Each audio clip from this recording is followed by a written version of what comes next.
Senior moment, I guess.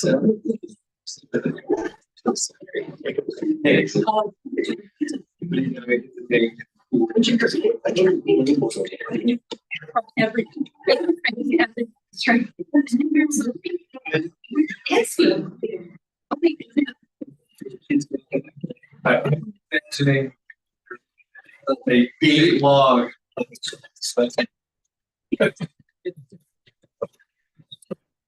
Yes. I agree, wrong.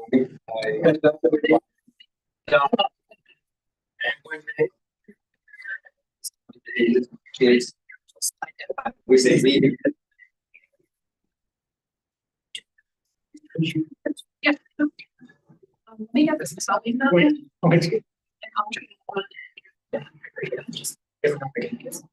And I can't believe amazing how quick that 5 weeks and we come back. A lot more growing.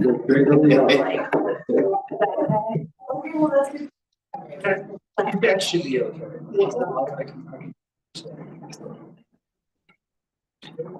Okay.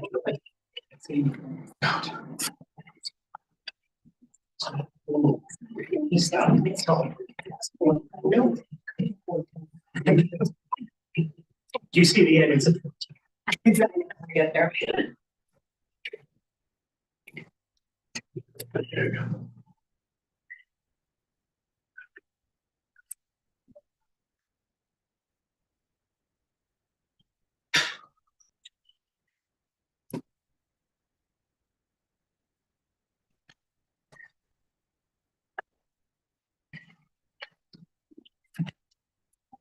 Hey, Thad, you ready to go?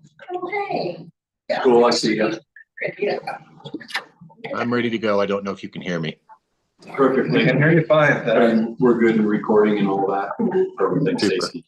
Great. With that, hi, everybody. Let's get the work sessions for Frisco Town Council up and running for today. And today, our first presentation is going to be our water rate study. But before we get going, Jen, let's just do a quick intros. I'll just start with myself. Hi, I'm Rick. Andy. My name is Brian. Brian Thompson. Cristiano with Raptelis. Fisher. Great, thanks you guys. We've all seen your materials, so I'm looking forward to the next 3 meetings. This is Robin Goldstein, just. I'll get one more over. We may have one more doing the Saks. Perfect. Well, Council, Mayor, thank you. Thanks for having me. Brian, Water Superintendent.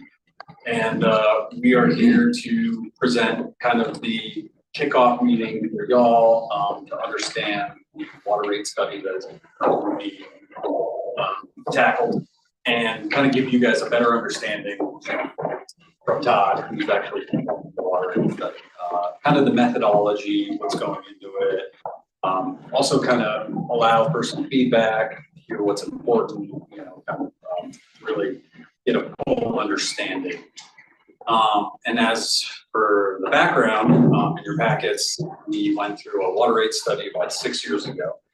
That water rate was set for 5 years, so now we are outside of that.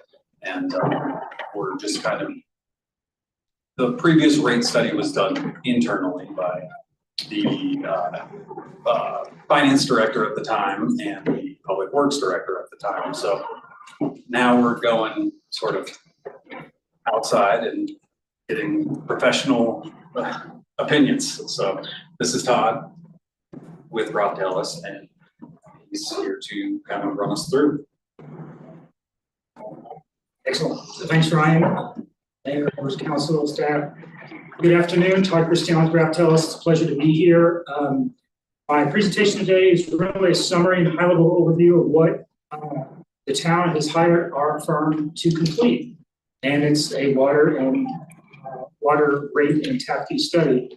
So we have a couple of items we're going to go through today. Obviously, goals and objectives. We're going to go through the rate study process. It's kind of detailed, but it'd be important to have the background on that, so we'll come back to you with numbers and a bunch of other tables and things that'll kind of put all the pieces together. We're going to talk about pricing objectives in terms of rate structures, how we recover the cost or the cost from the various customers with the different types of charges you have in the bill. And we're going to talk about connection fees or tap fees. They're one and the same. I might use those interchangeably or tap fees, and those are the charges that are one-time to new development. Any questions along the way, please stop me as I go along here. A couple of things. Why are rate studies important? Well, first of all, it ensures that you have financial sustainability over a certain study period. In this case, we're looking at 10 years. Town has a robust capital program. They're looking at over 10 years. We want to make sure that the rates and fees are appropriate to be able to fund those projects and fund any sort of debt that you're using to finance the project. Promotes equity and fairness, and that really, what we're saying there, it promotes proportionality of costs, meaning with a rate study, it allows us to look at how costs are derived and the different types of demands different customers place on the system, and there's a different cost associated with that. So we'll make sure that we're proportional in terms of how we're allocating the costs to various types of customers. You currently have one customer class for everybody, but we are looking into. I'll get to that in a moment. And obviously, it supports long-term planning. We want to make sure that decisions that are made today in terms of any sort of revenue adjustment is not going to box you in a corner or cause a lot of surprises in the future. We want to make sure as we look at this time horizon of 10 years that we're adjusting, providing revenue adjustments, and making sure that the rate revenue is sufficient to meet you over a long period of time with as little surprises as possible. So obviously, some of the utility challenges today that you may be familiar with, inflationary pressures, we're still seeing that. Obviously, after COVID, things have kind of tamped down a little bit, but obviously there's a lot of things in the news about tariffs and all that sort of thing. So we don't know exactly what's going to happen. We need to try to prepare for that. That's always difficult. Regulatory requirements are always ongoing. And honestly, rate increase fatigue. A lot of utilities are trying to catch up post-COVID, trying to pay for repair and replacement, and customers are, again, with the revenue adjustment. But the thing is, if you do not stay ahead of that, the rate increase will be higher, reduce your level of service, then you have a whole other host of problems. Climate shifts, obviously, with the fires in Colorado, and that can hurt the watersheds, might hurt the water quality coming in here. Future borrowing terms, obviously issuing debt, interest rates went up pretty high in comparison to where they were before. And obviously the cost of reinvesting in capital, all those things are focusing on increasing the cost on reinvestment in capital. So there's a lot of pressures on utilities to be able to provide safe, clean, reliable drinking water while facing all these challenges here. This chart right here is a comparison of the dark line there is the CPI index, basically the inflationary index over the past decade or two. And within the CPI indicator, that's usually an aggregate look at all these different types of costs of goods, everything from diapers to raw chicken and everything else in between. And within that whole group is something called water and sewer bills. And you can pull out the Bureau of Labor Statistics, you can pull out how have water and sewer bills, customers' water and sewer bills changed over the years. And this is nationwide, and it's obviously different by state, but you can see that they've far outpaced inflation over the past couple of years. Now, a large reason for that is back in the 70s, a lot of utilities were funded by EPA grants. Infrastructure, water treatment plants, wastewater treatment plants, well, they've all reached the end of their service life. And a lot of utilities didn't prepare to start rebuilding those plants. So probably caused part of the increase there, among other things, regulatory requirements and things. So yet another pressure, and it just shows that the dynamic of what's happening with water and sewer rates against overall inflation. The American Water Works Association, which is one of the main associations associated with putting out regulatory or guidance manuals and whatnot, they produce a document each year called the State of the Water Industry 25, and they survey hundreds of water managers across the U.S. saying, what's the number one thing on your mind? What's keeping you up at night? And the first two there, basically, it should say repair and replacement of mains, or repair and replacement of the system, being able to fund that. And again, that's not unusual. All the utilities that we're working with are facing that same problem. So it's not just to Colorado, it's also, you can see Wyoming, New Mexico, Connecticut, everywhere. So everyone's facing similar challenges, maybe just in a slightly different way. So just to give some idea is, here's a few shots of the Frisco water utility system. We've got the water treatment plant, we've got a storage tank there, and that's one of the well pumps, I believe. And there's a tremendous amount of infrastructure, and it's kind of out of sight, out of mind, because a lot of it's underground. So we look at the numbers here. You have 34 miles of water mains. It may not seem like a lot, but that goes to about Avon from here, and that means that's something that needs to be maintained and monitored on a daily basis. So as you drive back to Avon every day, 1 mg of water at the water treatment plant alone. You have 3 storage tanks you need to maintain, 350 fire hydrants, and about 4,700 customers. And the value of your system, the full value is around $30 million for your excluding water rights for your total system. So a lot of infrastructure, a lot of things need to take place to keep this thing running on a daily basis, 365 days a year, and making sure that it's high quality water. So the rate study process, we come in and we are looking at the financial aspect of this, also how we're going to assess our customers, how we're going to recover the cost from the customers, how we bill the customers. Really 4 types of step process for us that we're looking at. We're going to come back to you with answers to each, or answers or results from each one of these items.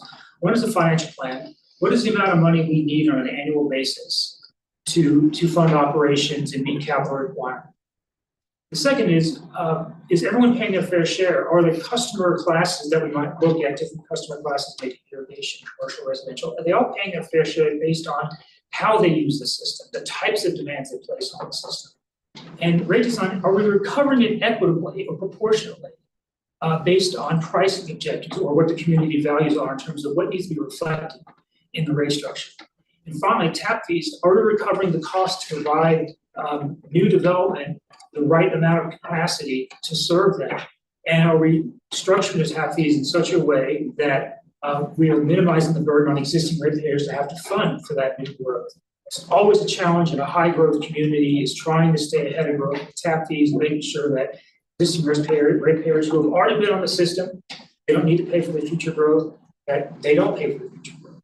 It's a challenge to do that based on timing and financial planning and things. So we'll be looking at that as well. So let's talk a little bit about what we do for a financial plan. It's pretty simple. It's A minus B. We look at all the types of revenues you have, tap fees, your loan proceeds, any sort of other costs coming in, grants, and we balance that against your expenditures on an annual basis, your operating expenses, your capital projects, your repair and replacement projects, any sort of debt service payments you might have or may be having in the future. And that's all within this umbrella of meeting reserve targets and coverage ratios. And so we need to kind of balance our revenues, expenditures, and our rate increases by meeting that. And reserve targets are simply this minimum amount of funds you want to maintain in the bank should something unexpected happen, an operating reserve or a capital reserve. Coverage ratios relates to debt. So if you're to issue debt, there's a coverage ratio of your net income divided by debt service. It's kind of the opposite of the debt to income ratio when you buy a house. The banks are very interested in your debt to income ratio. Same as that, just the inverse of it.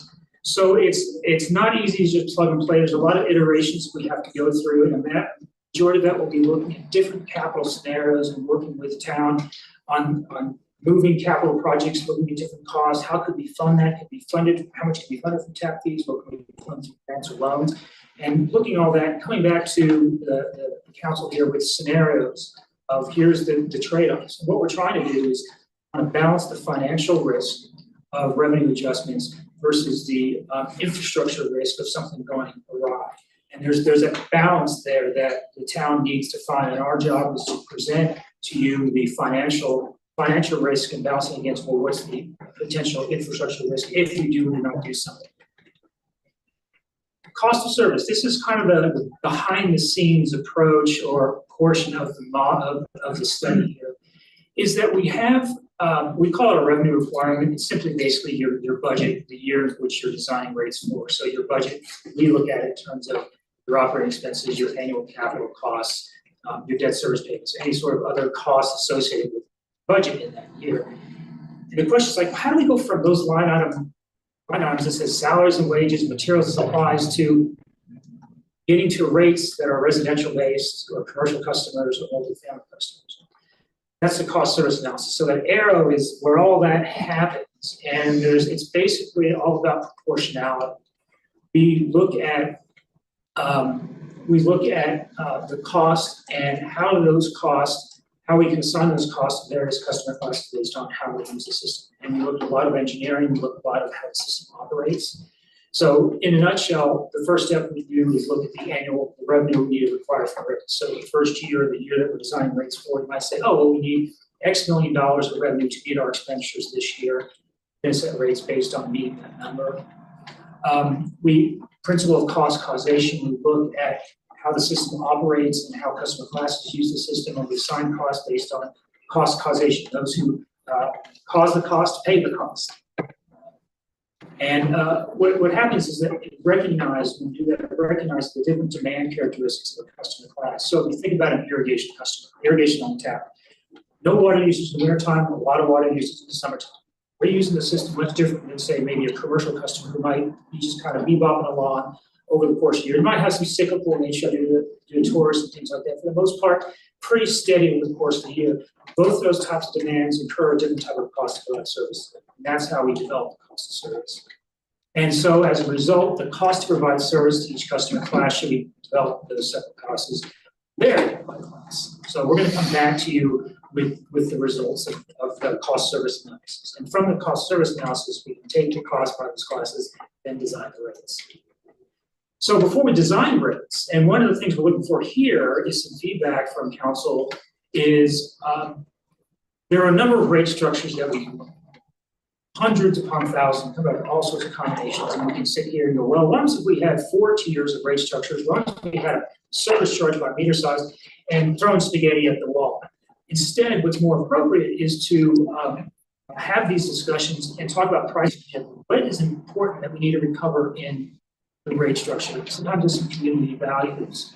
And other things are, we have certain programs you want to make sure that we address and try and recover those costs within certain parts of the rate structure. So that's exactly what a pricing objective is. And so we know there's a couple of pricing objectives we need to have, and that is revenue sufficiency. We want to design our rates that are going to recover the revenue. It'd be kind of silly not to do that to meet the purpose of this entire study. The second item is defensibility. We want to make sure we're designing rates that are proportional, charging customers proportional, that we're not singling out a certain group of customers and charging them egregiously. So we want to make sure that it's defensible and we follow the general accepted guidelines in the industry, AWWA's guidelines and whatnot, to make sure we have defensible rates. So there's some law reasons why you can't be disproportionate. Well, I would say case law is probably most. It's more industry best practices to do that. And if you stay within industry best practices, it gives less room for people to peek into doors and say, well, wait a minute, how did you do this? Because we're trying to document all that information too, and show that we went through this process, which is accepted and commonly accepted within the water industry or the wastewater industry. Is it kind of similar to setting any kind of fee structure where you need a rational nexus type test? Okay. Same thing with electric rates, and all of that. It needs to be part of a rational nexus, and we'll talk more about rational nexus when we get to the tap fees. So some common pricing objectives here: revenue stability, meaning are we getting a stable revenue stream quarter over quarter, year over year, in case if you happen to have a really wet summer? You can plan for a drought. You can't plan for a wet summer, it just shows up. Cost recovery between classes, again, we are going to be looking at maybe breaking out your one single rate structure into different residential, commercial, and industrial, or commercial irrigation class to see whether there's some benefit to doing that. We want to make sure we recover the cost appropriately with each one of those classes, so cost recovery between classes.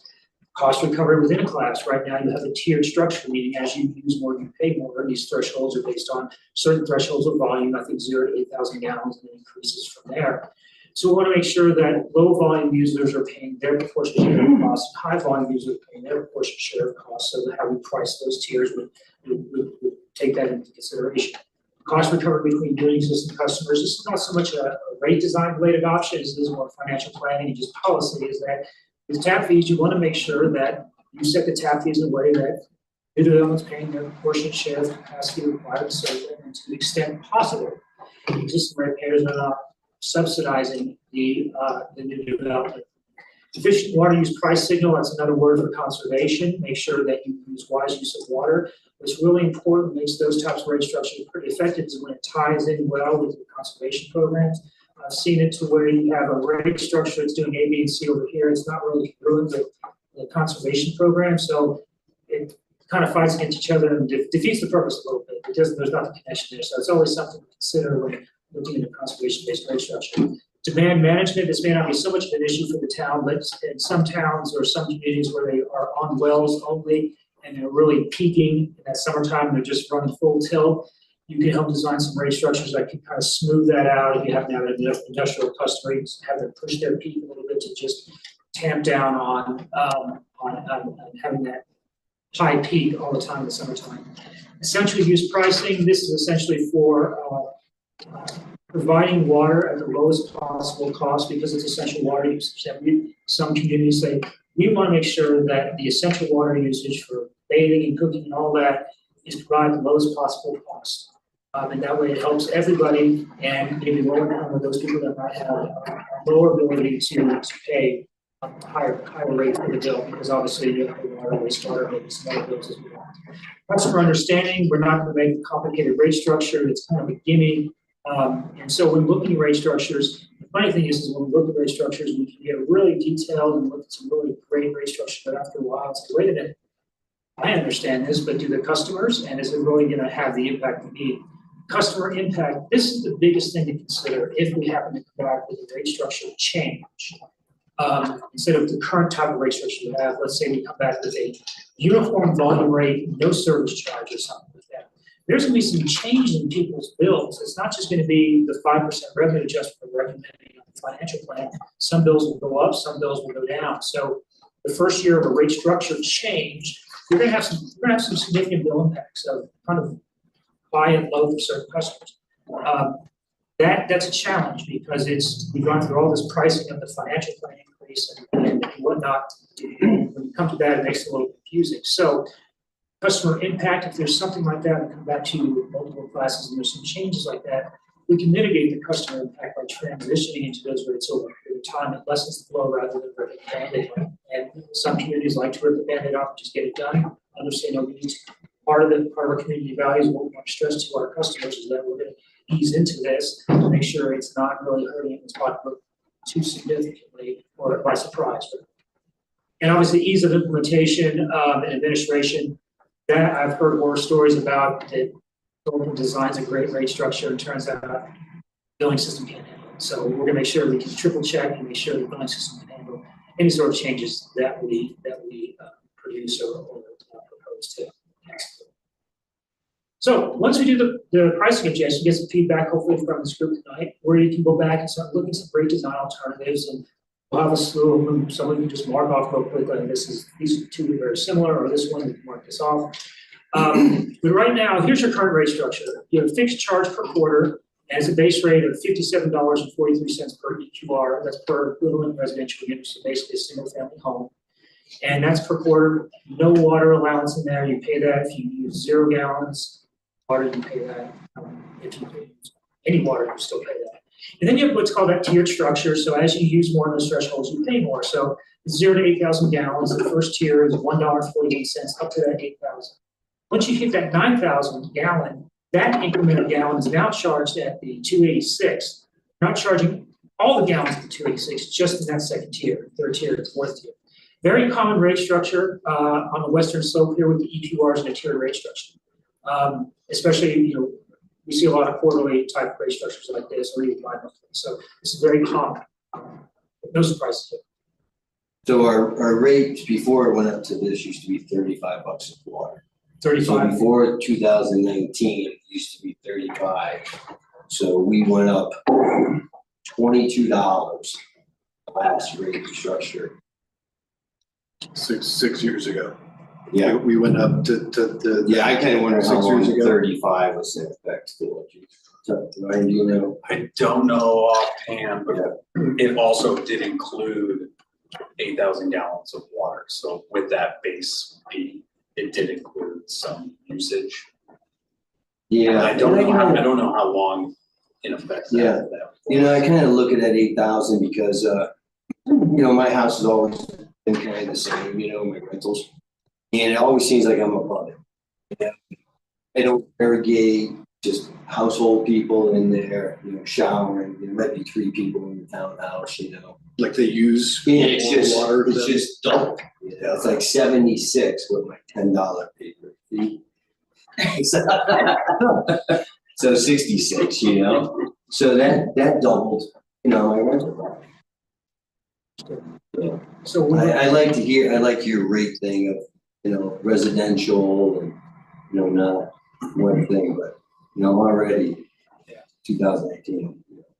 Not doubled yet, but gonna double.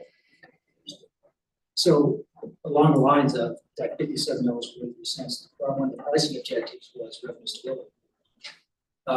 And if the time is, well, we need really revenue stability just because we're a tourist, cyclical town in terms of tourists coming in and whatnot, and we need revenue stability, that's great, but if you're gonna focus on conservation too, it kind of mutes the impact of conservation through those rates there, $1.41 and whatnot.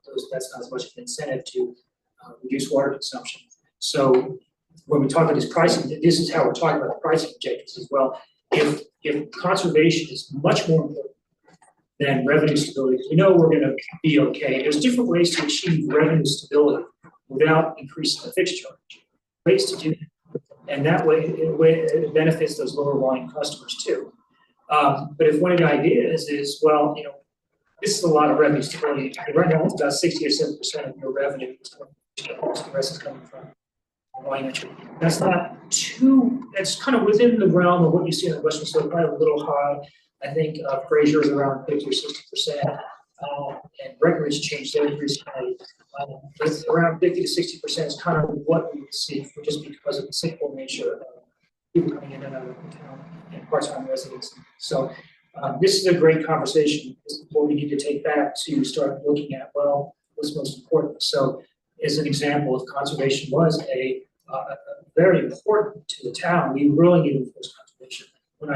We need to reduce that service charge and recover these types of costs in the service charge and look at recovering those other volumetric costs within the volumetric rates. And so we're not here today to figure out what that structure is. It's more of the feeling and thoughts about, well, what's important to the town in terms of a rate structure. But right here on the right, I actually have just calculation of a typical bill per quarter, just to show how the numbers fall within each of the tiers, just as an example. So let's talk about the water rate structure continuum. I apologize for the colors. So back in the day, certain types of rate structures were just a revenue mechanism and a flat rate. You pay $25 a month, you can use as much water as you want, we don't care. And you great revenue stability, not good for conservation, and not very proportional to some people who don't use a lot of water versus those who do. There's also the declining block, which is very popular with industrial over in the Rust Belt, meaning that as you use more, you pay less. The whole idea was to maximize the capacity of the plant, economies of scale. And it generates a lot of revenue because as you use more, you pay less. It entices people to use a lot of water. Over time, we got to a uniform rate, which I think still sends a price signal because people don't typically look just at the tiered rate. They look at the total bill. Oh, it's $75. Oh my goodness, or it's $150. And so a uniform rate, maybe not as conservation focused, but it still can be. You still look at the total bill. Another one is some behavioral change with seasonal rate, meaning you pay more in the summertime than you do in the wintertime. There's challenges with that because in the summertime, you still might be using indoor water usage, but you're still paying at a seasonal or higher summer rate. So is that proportional equitable? To some communities, yes, it is, depending on their situation. And finally, inclined block rate, which is what you have. And that is very, very common all across Colorado, anywhere in the West. Tier structure is very common. And then we have what's called individualized rate. And that is a rate that is based on an individual customer's characteristics. I'll give you a quick example. Say we have a tiered structure, 3-tiered structure. Normally you have 0 to 8, 8 in the next tier up, 20, I can't remember yet. So that's a fixed tier structure. Everybody pays the same thresholds. Well, individualized rate. Water using, so once you get to the 8,000 to 20. Yeah, that's a fixed structure. So this one would be, well, 3-tier structure. Well, I use 5,000 gallons in indoor water usage in the winter time. They're going to set the first tier at indoor water usage, basically what it is. You, for example, have 10,000 gallons of water use in the winter time. My tier, first tier, would be 0 to 5. Yours would be 0 to 10. And then the second tier might be 10 plus an additional 20,000 gallons representing average outdoor usage or something. Mine would be plus 20 as well. But that first tier is scaled to meet the individual indoor needs of the customer. So someone who has a large family, they're all paying the same rate for that essential water usage. That's just an example. There's other ones too, but that's just an example of an individualized rate. And some communities do implement that. Denver Water does. I believe the city of Golden does, and Lake City has a version of that for commercial customers. So that's the rate continuum. So those are the kind of things we can pull out of our toolbox as we talk through this today and look at. Maybe we can blend some of these together and find out which one's going to work based on what the goals are. If we know what the goals are, we can then rate and judge these rate structures both kind of quantitatively to a degree and some qualitatively. There's some just kind of look and feel of our rate structure. There's also some quantitative things that we can do to measure, hey, is this rate structure going to be any better than what you have? The last thing we want to do is come through with a change that doesn't really do change, but it costs all this time to change for. My role is not to change something for the sake of change. It doesn't need to be changed, let's not change it, but we're going to evaluate. So that's the rate structure continuum.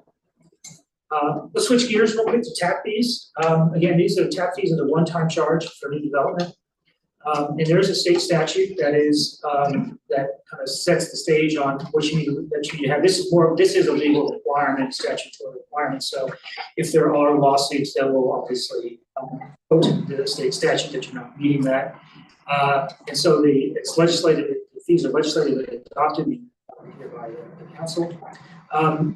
It defrays the potential impacts of new development by assessing a tap fee for them to pay their proportionate share.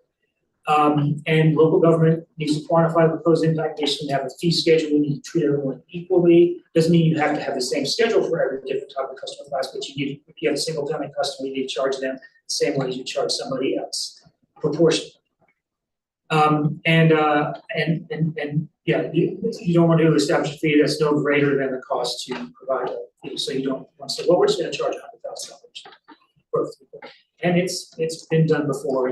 So you want to shy away from that. So that's the purpose of calculating a tap fee, is having some the mathematical justification based on the best available data on the infrastructure cost and capacities and all that good stuff. So there's a one-time fee for capacity to serve new development. And if you happen to have a customer who's got one EQR and pops his hop on their house and needs additional EQRs, charging incremental fee. I think the town probably does that now. It just represents the cost to reserve capacity in those backbone facilities. So you think about backbone facilities, the storage tanks, the distribution mains, the pump stations, the large wells. Those are the facilities that are providing that service and meet the benefit of all the town. I say backbone here because in some instances there might be some facilities within the system that don't benefit the entire service area, but that benefit maybe some small neighborhood or something. I don't think that's the case, but that can be an issue. So we look at those backbone facilities to make sure the facilities we're including the evaluation of those facilities that benefit everybody in the system. And again, it balances that equity or proportionality between new and existing customers. And so an illustrative example of this, the value of your system, of your existing assets. So we look at your existing assets, we use some indices to develop what's the value of those today.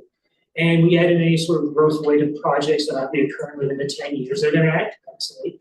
We add those two numbers together and we divide by what's the capacity of all of those facilities in terms of gallons per day. And that gives us a unit cost. And we know that what drives demand and capacity is a 1 ERU's demand in gallons per day. So we can take that dollars per gallons per day times the demand requirement for a 3/4 inch single family customer, a certain number of gallons per day, 440 or whatever that number is, and come up with the tap fee. Simple calculation, there's a lot of nuances there, but that's essentially what goes into the calculation. So again, it's going to rely on a lot of information from staff on the value of your assets and a lot of other engineering and infrastructure related cost and data. So our next steps here is we have a council meeting on September 23rd. We are just finishing up getting some draft financial plans to Ryan and Ruth. We're gonna go over those, and then we're gonna continue to work on the cost of service and the rate design in tandem. And when I walk away from today's meeting, I'll have some ideas on the pricing objectives for a rate structure design, and if there are none, we want to keep it the same, that's fine too. And we'll come back to the 23rd with the whole menu of items. And I imagine we'll probably come back to you with kind of a couple of financial plan scenarios. Here's one approach to revenue adjustments, here's another approach, and then I'll list some maybe rate design alternatives as well. So it's gonna be a lot of information that we're gonna share, and that's why it's great we can be talking from here about here's the backbone to all these things that we're doing.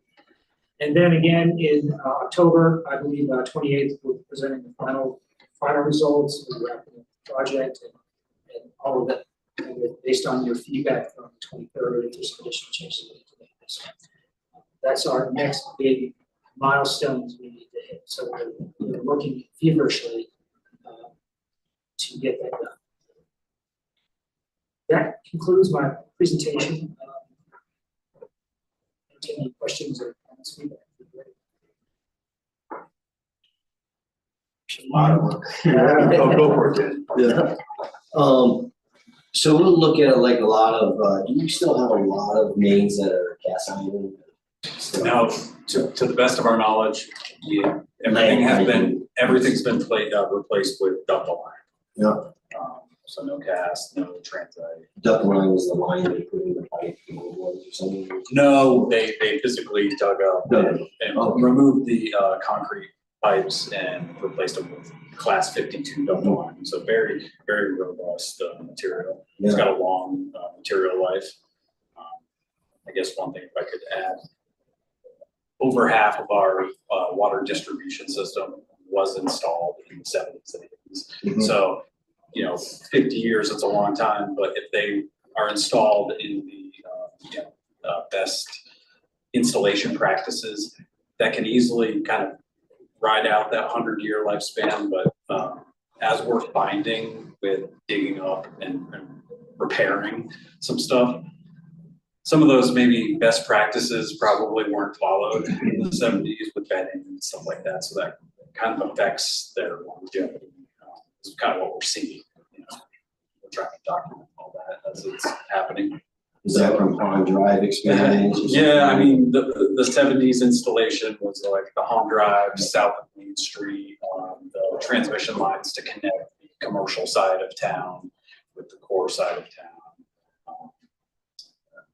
But there are, hot spots that we know of that have high groundwater along the 10-mile creek. We're seeing a lot of deterioration with the materials in that environment. So just something to consider. There are a lot of those buried assets. Yeah. We don't often get to see the condition, so it's something that's definitely screening on our radar as far as replacement. Kind of the costs now with replacements are exponentially higher. We've had a great system for decades, and it really did not require a lot of major upkeep. And now we're starting to kind of cross some of those bridges. So.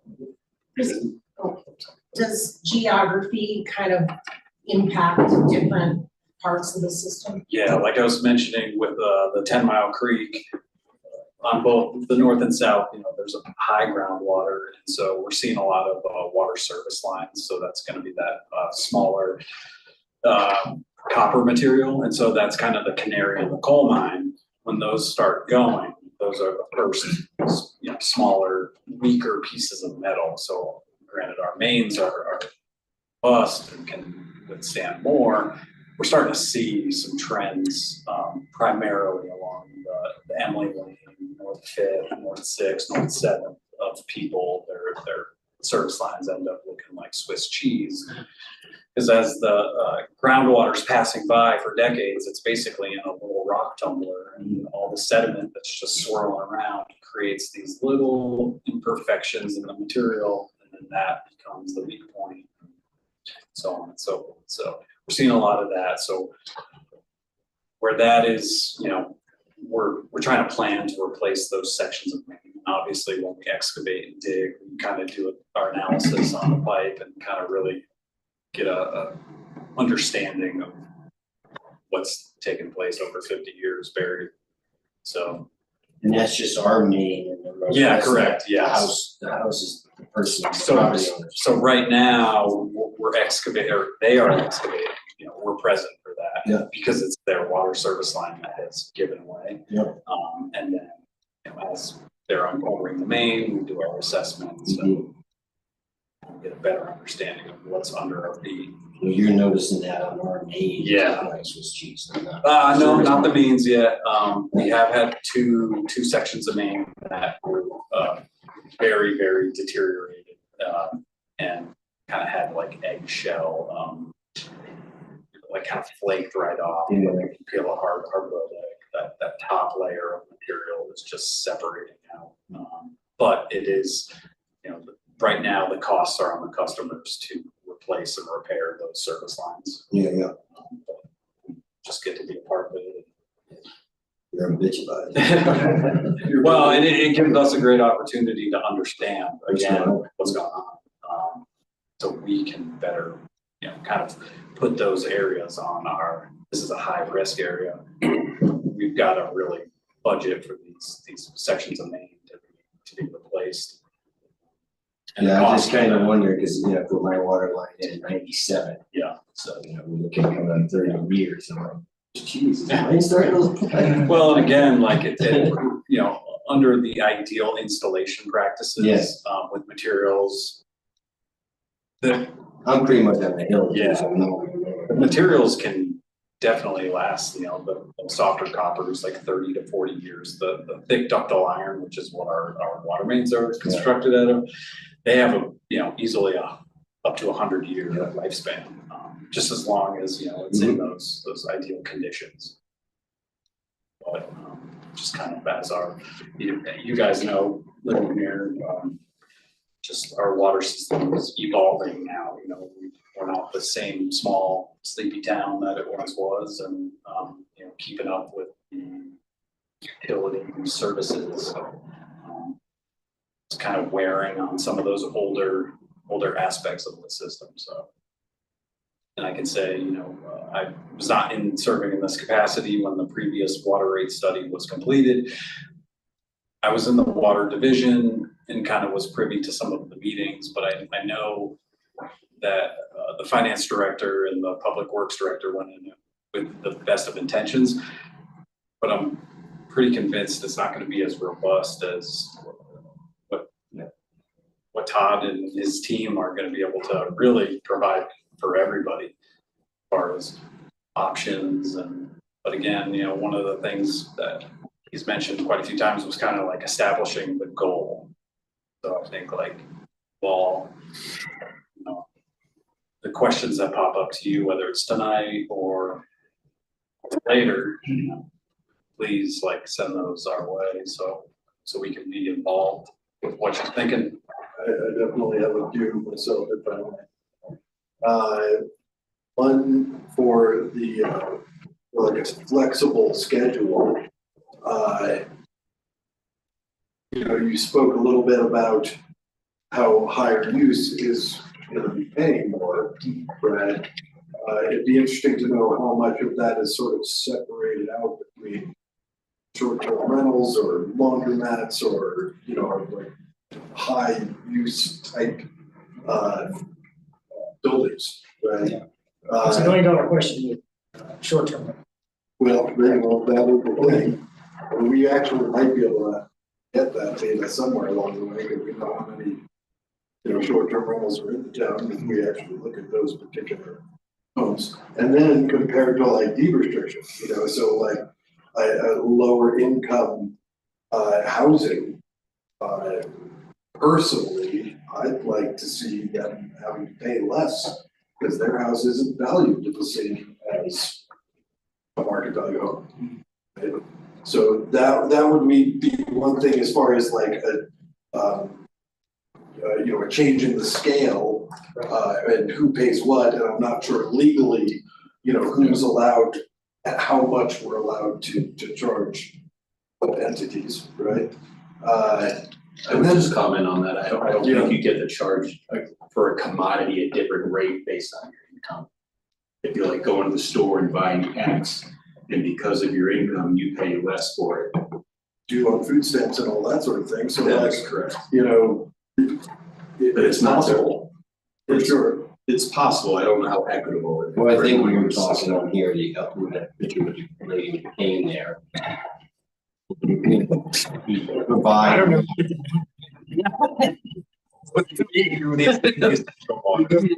Water, I think, maybe that's in there. A deed restricted small family is using that for. Maybe. Party short-term rental. But then, you know, they're paying differently per water use as long as they're using over X amount, 10,000 euros or whatever it is. But then the other one for me was our water rights and where we're at as far as peaking, you know, getting to the tip of our written water rights. And then the needs beyond that, you know, we're gonna end up having to go out and purchase more water if, as we keep building, you know, even just the development we have going on beyond, say, a Lake Hill or something, you know, where we had determined with water engineers that we could give them 136 EQRs. And then I started learning at that point that also conservation makes a difference on that, to where we won't, from the engineers, the idea was we won't hit the cap of what we own because conservation works, is sort of what they said. And, you know, are we rushing towards that at this point? Because we're still developing like crazy. And, yeah, you know, so just to go in there, I don't expect a whole answer, but. We're not pushing our water rights capacities. We're in the middle, you know, each annually. I think the highest that we've exceeded, or not exceeded, the highest that we produced annually was close to 60% of what our water rights portfolio allows us to. Okay. And another thing to consider is the water rights portfolio is sort of our water, or paper water, and then there's the water. Yeah. So on paper, we're exercising about 60% at max of our allowed water usage. And then we get to the wet water. Is the stream gonna be filled with enough water capacity that we can draw that water? Are our wells going, is the water table gonna, you know, drop low enough? So, you know, kind of understanding, like, we're safe for sure on paper water. Okay, well, that's good to know. Is that with all the construction that we have in the pipeline and? Currently, yes, that is our annual operational water. Now, if every single homeowner came to town for the same month, lived in their house for every single day, we would probably have a struggle to fulfill that demand. So we are in a great position where we are selling product, but not everybody is utilizing it at the same exact time. Right. So And then high times, Christmas or whatever. it's actually the summers that really are high times. Okay, because they're using it for watering lawns and Yep. everything else. Yep. Yeah. So indoor domestic water, I feel like we're absolutely really safe. If everybody came here for Christmas vacation, could accommodate that. If every single house had a green lawn, lived on irrigation, every house, yeah, that in summertime Yeah. really put us in a pretty tricky position. If you'll recall, also, we have, through the agreement for the county commons, we have unperfected water rights also that Yes. we haven't taken advantage of yet. Okay. Where's that going now? Where's the county use it, or just we? They use their allocation. Yeah. Well, with the addition of the Mary Root, they're now using the amount that we were going to allow them. That is correct. Right. And they gave water rights as part of that agreement.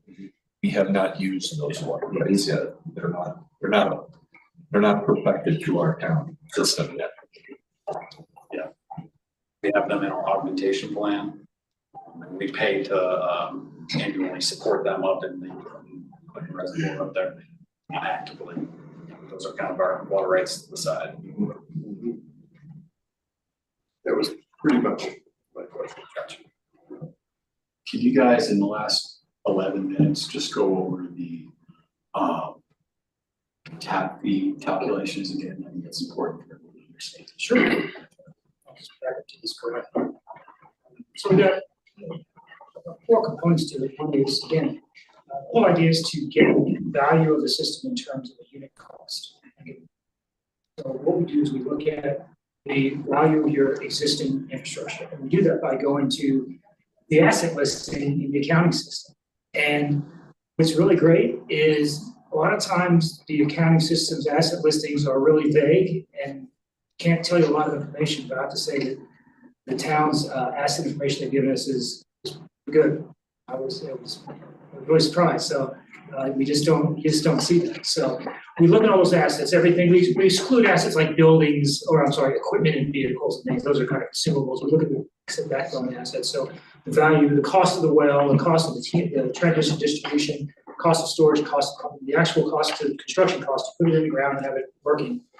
And so we add all that up. And we look at growth related items. And in this sense, I think well 7 might be that growth related item, providing new capacity in the future.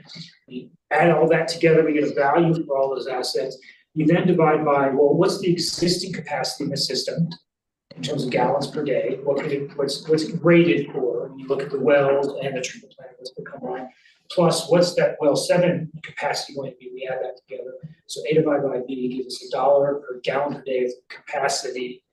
We then multiply that times the kind of the estimated peak demand or peak capacity of a 3/4 inch residential customer. And right now, I think it's the average is 440 gallons per day. And so we look at that, what's the peak value of that to kind of simulate capacity for that customer.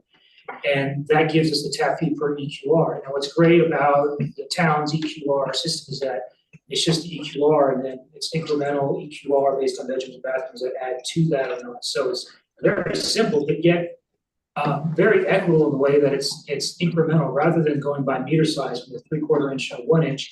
You might have, X number of fixtures on a 3/4 inch and just one extra fixture to get you to 1 inch, but you're paying the full 1 inch meter. So the EQR basis has been around a long time. It's quite equitable. The challenge is making sure that you have all the values for those different types of increment things that add types of fixtures that add certain types of amounts of water use. So that's the basic calculation. Does that provide some insight there? No, that's great. Thanks. Yeah, because we talk about them a lot. Just the opportunity to find them, I thought was a good opportunity. So. And I think there's a great example Todd talks about as far as people paying their tap fees. Lands with me anyways, if you're buying into an old system, you shouldn't be paying new car prices buying, and you're actually receiving an old car service. So it's kind of like, in my mind, I'm kind of like, understanding what my known value of our water system is exceeds the actual physical tangible value of the system. So folks who are paying those tap fees, they should be paying for what that value is. And so it's easy for me to think, well, our system's great and then invest a lot and it should be valued higher, but it's. In the end, it's still the water you're getting. Well, it's still water you're getting. it's still the 50-year-old pipes in there. Even though the cost to replace them would be, X10, we still have to charge the Which we have based on those. We have to plug in there as well. Yeah. The need for the future work that we're gonna have to do. But for the most part, like instead of a new car, yes, it's coming out of an old system, but you're getting the same water that, is coming out of a new system. And so, One way to look at it. And if you live in the Swiss cheese zone, So how much does, our strategic plan talks about providing quality core services. This is the core service that we provide. And we want to be able, does that value translate into guidance for you? It certainly can. I think we would go back and probably revisit that. In fact, when we do proposals and things, that's the first thing we do is look at the strategic plan and find out what's going on. So we can go back and revisit that, and I'm sure there's some tidbits in there that might help us guide on the rate structure. Because I think in basic values, our council would generally say, we don't want our system to fail. We want to provide water and provide water consistently. And that takes you eventually to a cost, right? And then we have a conservation plan that we've adopted that all of our communities have adopted in Summit County. And it drives costs as well. So are those in your consideration? Absolutely. Okay. Yeah. We want to find a way to quantitatively evaluate that to the extent we can. Sometimes there's a balance of that quantitative and qualitative just based on the experience here of, yes, that feels right to what we need. So we're gonna do that. A simple example is looking at revenue stability. Well, do we really need 70% of our revenue coming from the fixed charge? And we can look at comparing other alternatives. Well, which one?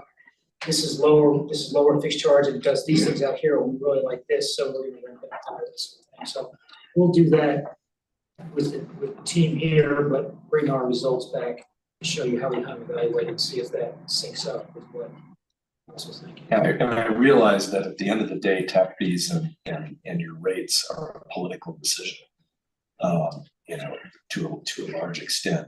But you're going to be able to walk the council through, you make this political decision, it has this risk.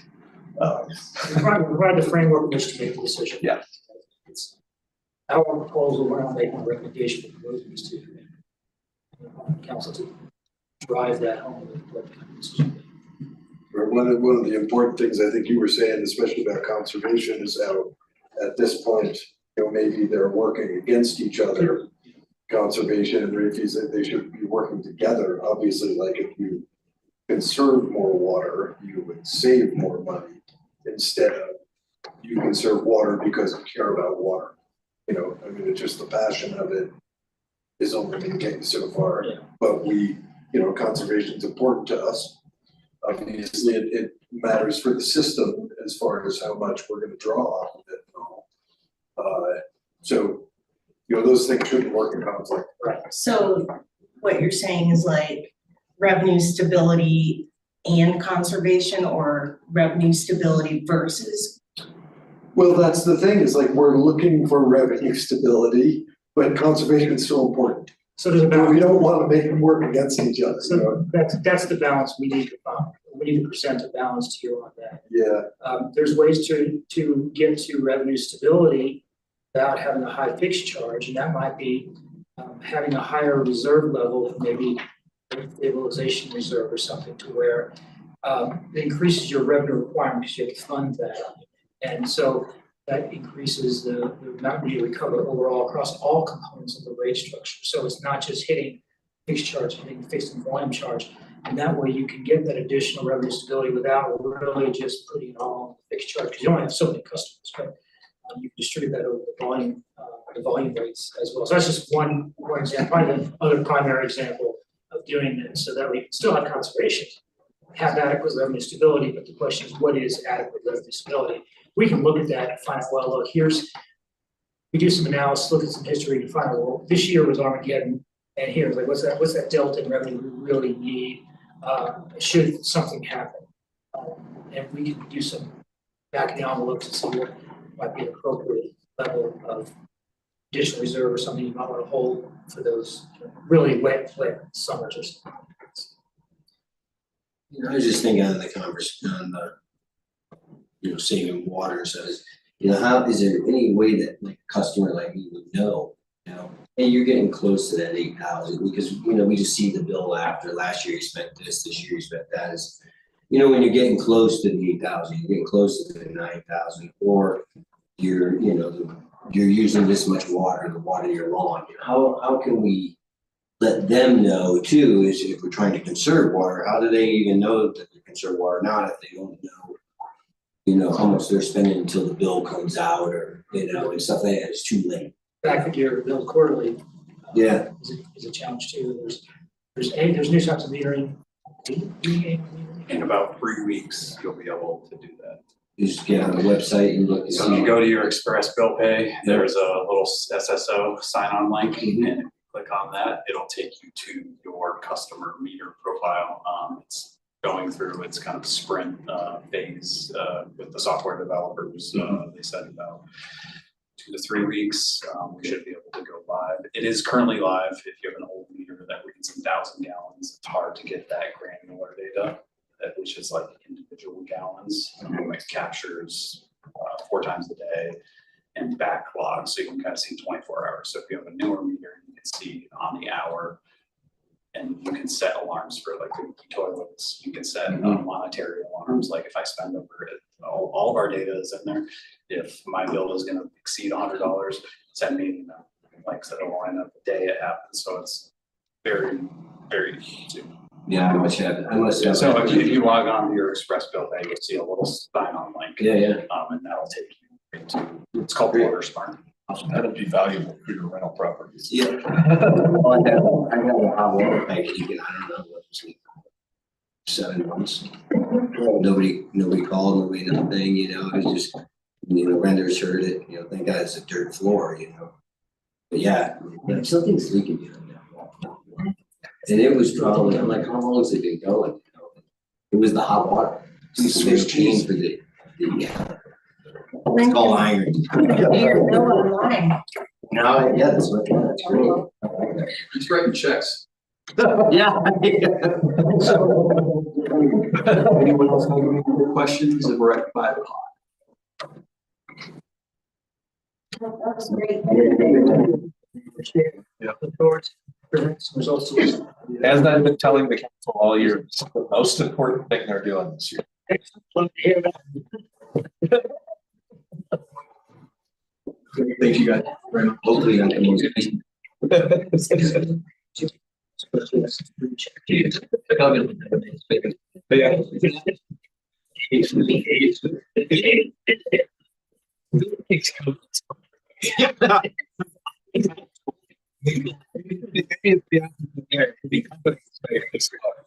Yeah. Yeah.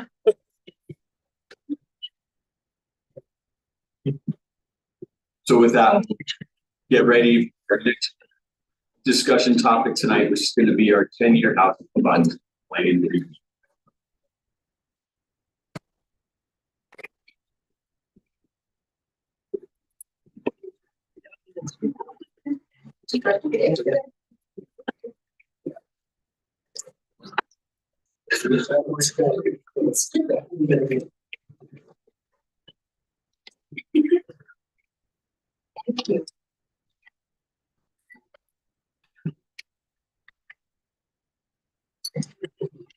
So this is the challenge.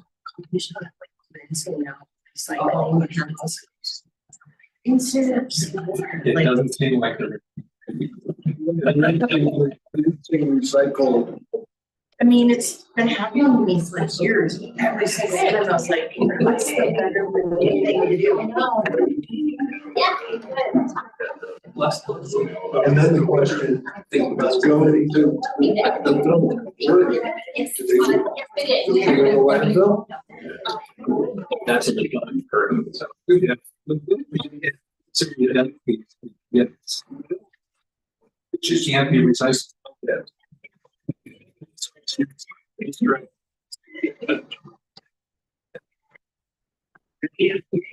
You see the extreme.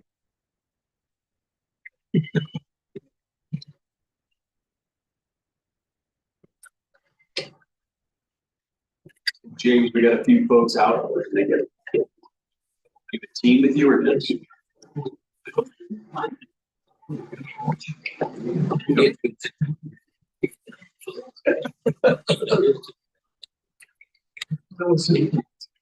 No.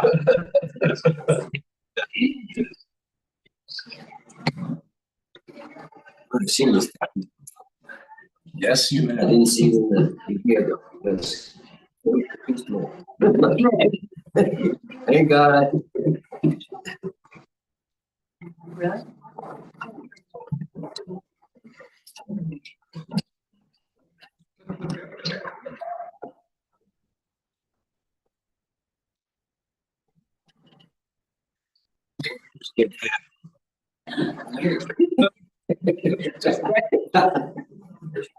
An apple.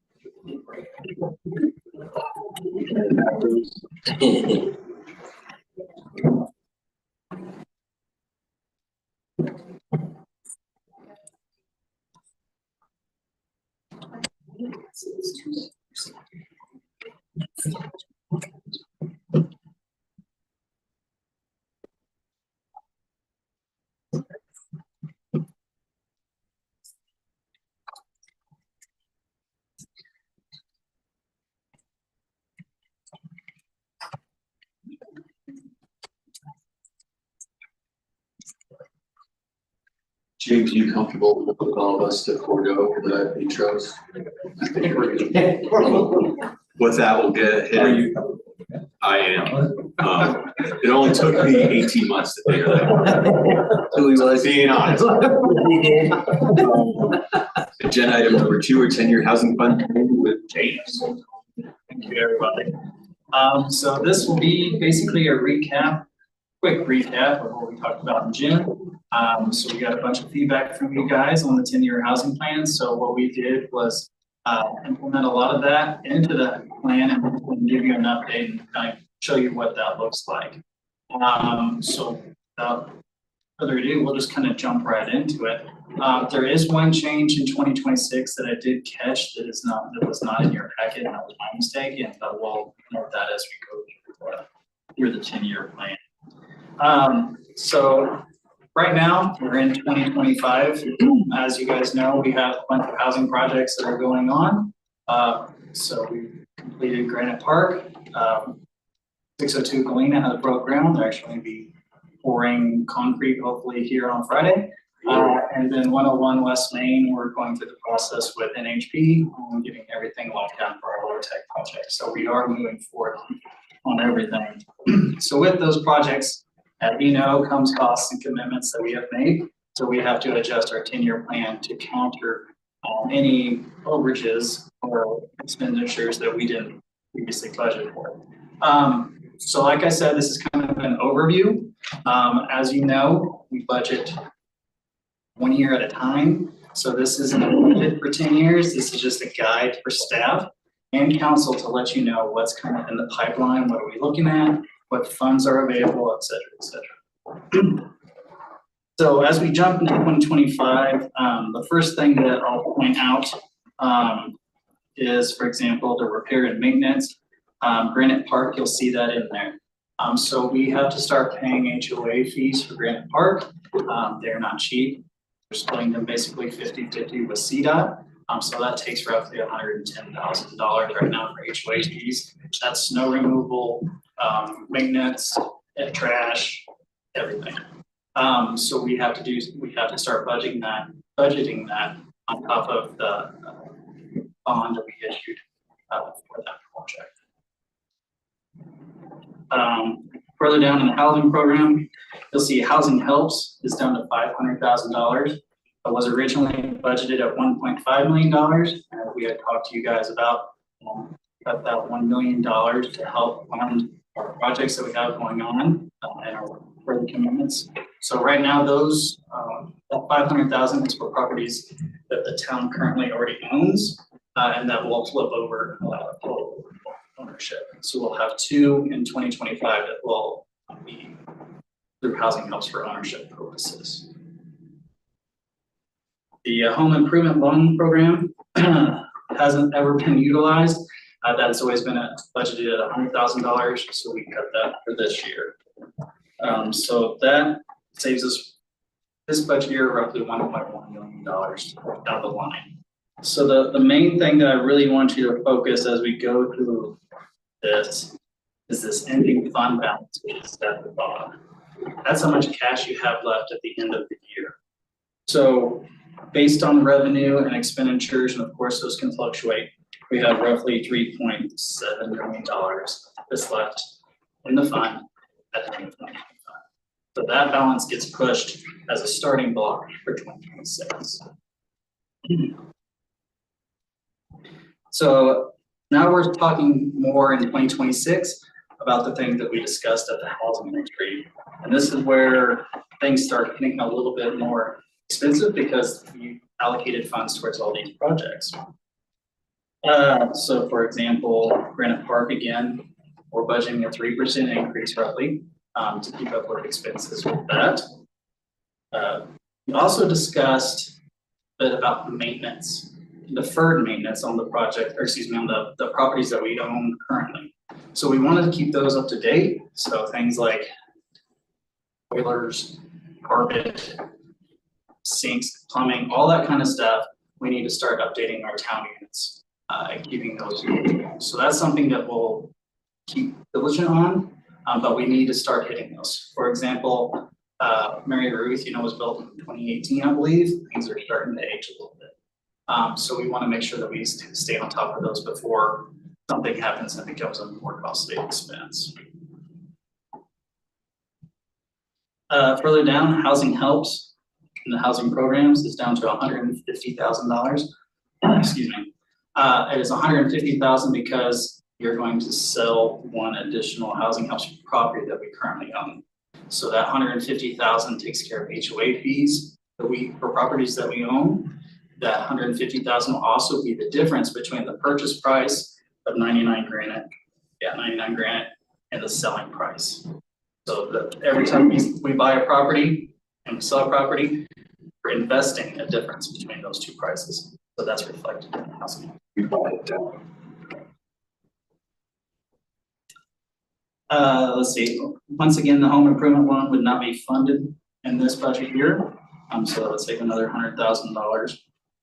You'll see that our 101 West Main subsidy of $2.9 million currently allocated in 2026.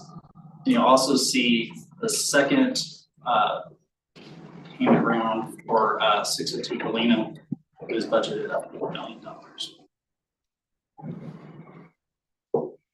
So as you go down to the housing capital projects, the items in red are revenue.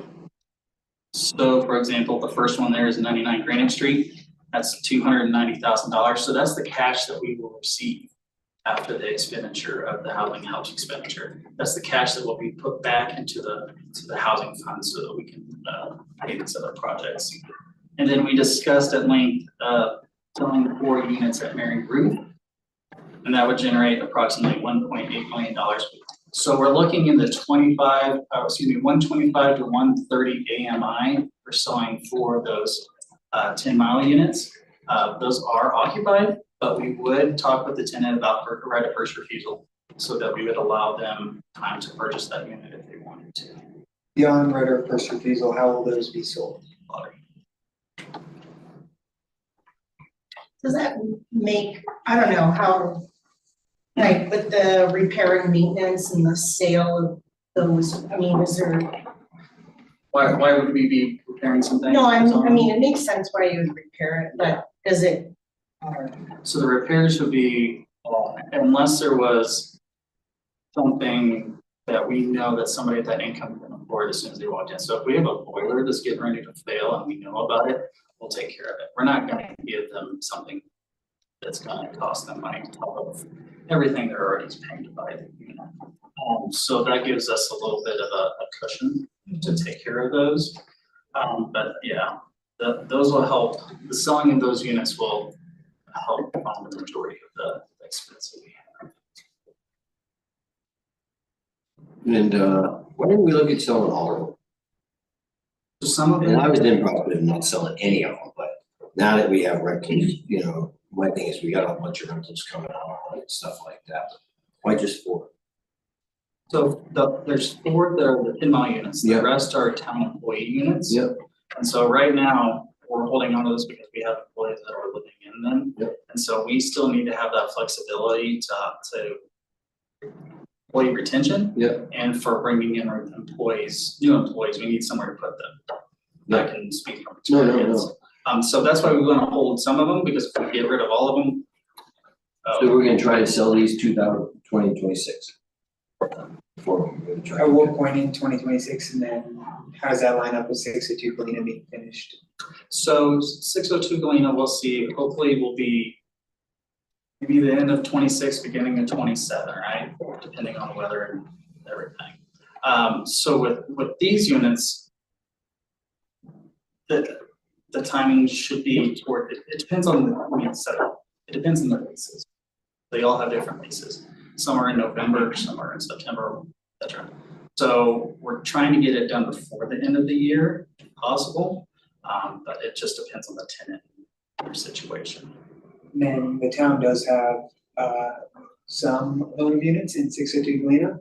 Correct, we have 5 units in 602 Galena. And so whenever we're looking at selling these other units, for example, like the 99 Granite Street, we're using that for seasonal employee housing. And then in 2027, we have 519 Teller and 220 Galena. We waited for those 2 units in 2027 because we knew that 602 Galena would come. James, I'm a big fan of housing for our staff for sure. How many total do we have?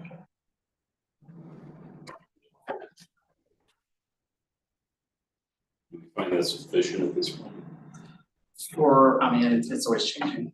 Seasonals are the hardest. I mean, that's really the hardest.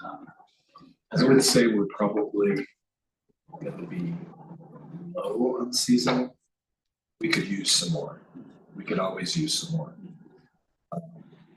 I'd be willing to bet over time, we will need more of both. At this Is it point, more seasonal in summer than winter, or what needs more? Not even, Not even, huh? yeah, Yeah. winter a little bit more. Okay. and we don't have a huge amount of vacancies in terms of town roles right now, do we, owner-wise? No, right now, the employment environment seems to be changing a little bit, in favor of employers. But we've certainly seen in the last 3 to 4 years that exact opposite. And property ownership by an employer is tough if you're trying to weigh through those troughs and and peaks. So I don't think we're far enough into it to know whether our experience tells us we have enough or not yet. And for 101, do we have any unit allocated there? We do not. That's because it's a low tech project, so it's a little different. It doesn't allow us to do that.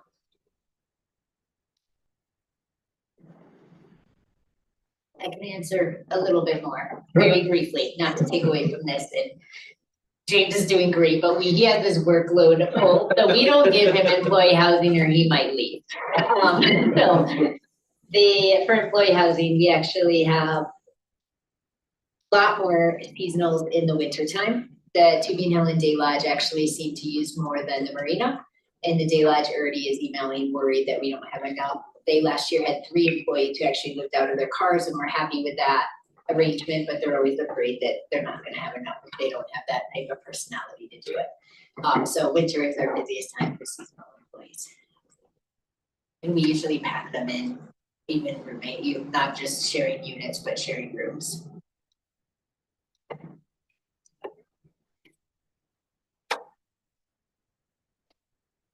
Okay. As we go down to 2026, we're still in the housing capital projects. You'll see 8th and Pick and Charette, budget of 15,000. So this will be the discussion point, the starting blocks for looking at our town on site at 8th and Pick.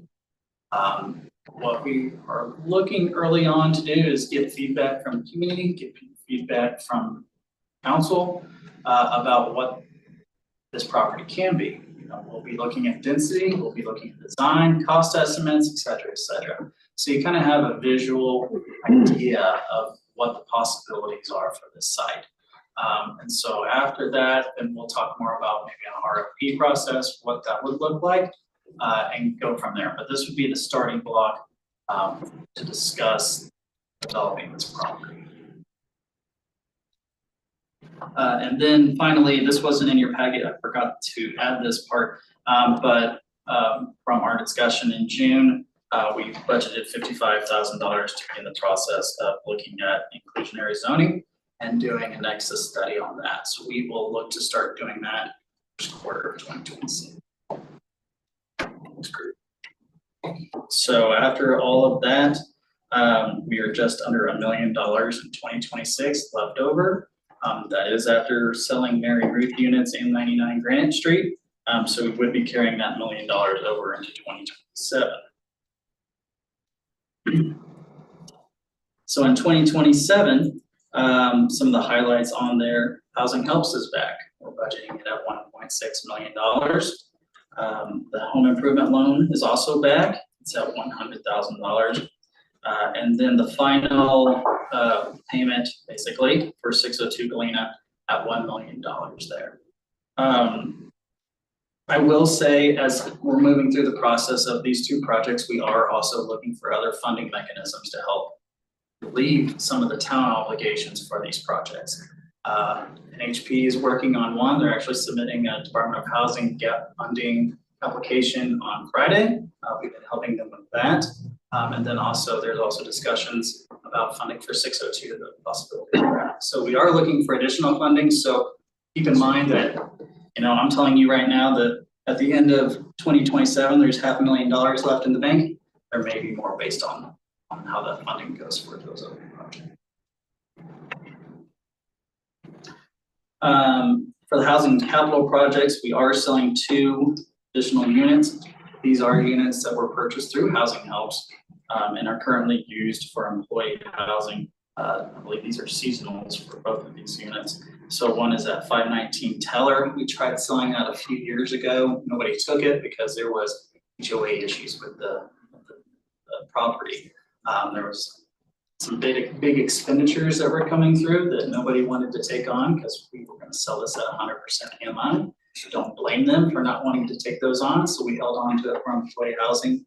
And the HOA board has done a lot of updates to this building. So I'm glad that we held on to it. But we'll be selling that projected in 2027, along with 220 Galena number 3. We'll be selling that as well. Do we get assessment on that, on 519 at all?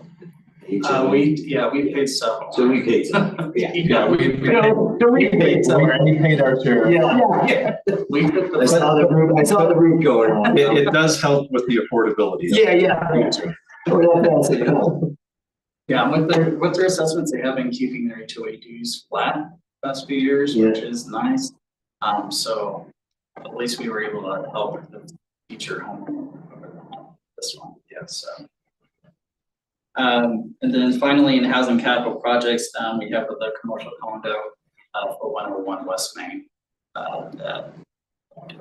So that $1 million will be coming out of there. So at the end of 2027, we're looking at $500,000 left. This will be the lowest point for the housing fund. We start rebounding a little bit in 28, and things look a lot better in 29. Reason being, 602 Galena is done, 101 West Main is done. So in 2028, the only notable thing, you'll see that Housing Helps is up another $50,000. We budget roughly 3% increases for Housing Helps every year. The only other thing is we've inserted a $500,000 subsidy for 8th and Pitkin. This is just a placeholder, maybe less, maybe more, but it gives you an idea of where that fits into the housing plan and how much money we would have left at the end of the year. So this is, like I said, it's just a placeholder based on the charrette that we would have in 26. So we talk about that as so, but it gives you a visual of what we'd be able to afford for that project.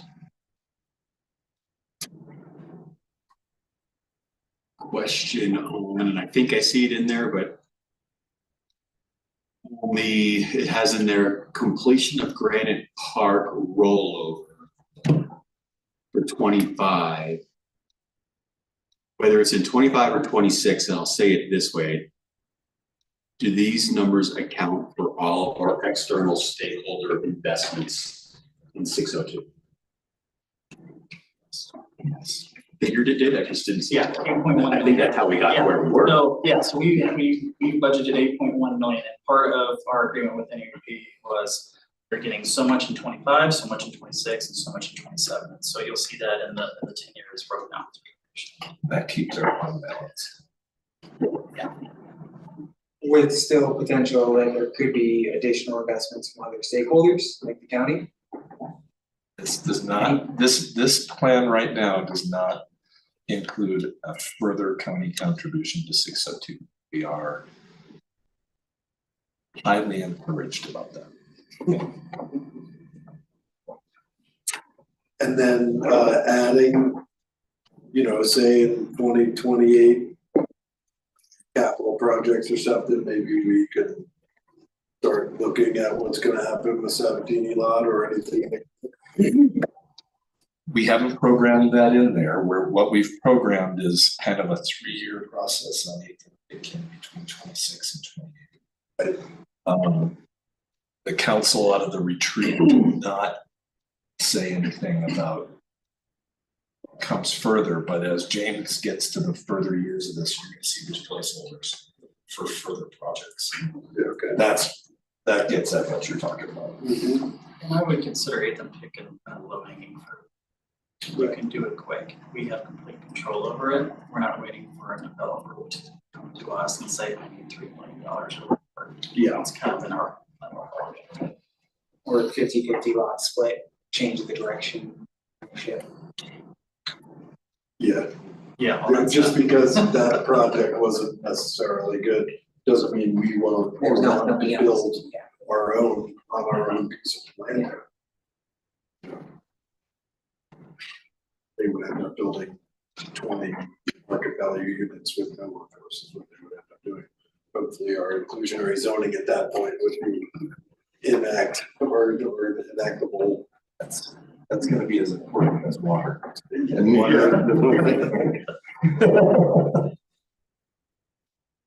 So as you can see, at the end of 28, we're roughly $750,000.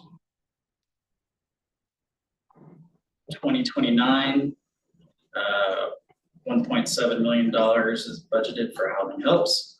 We're still keeping the housing improvement loan program in there, but we're building that we're building that fund balance. That's the main goal of this particular year of 29.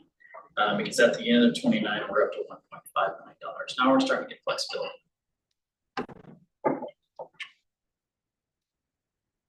So into 2030, everything's increasing by 3%.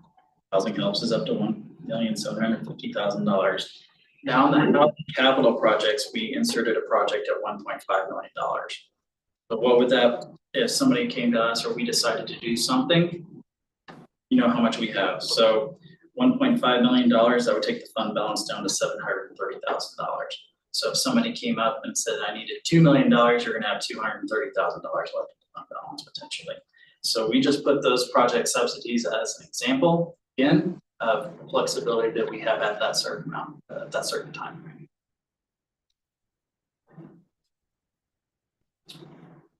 2031, same thing. Housing Helps is up to 1.8, expenditures at 3%. And once again, if we were to use $1.5 million in 2030, the fund balance would be back to about $1.5 million.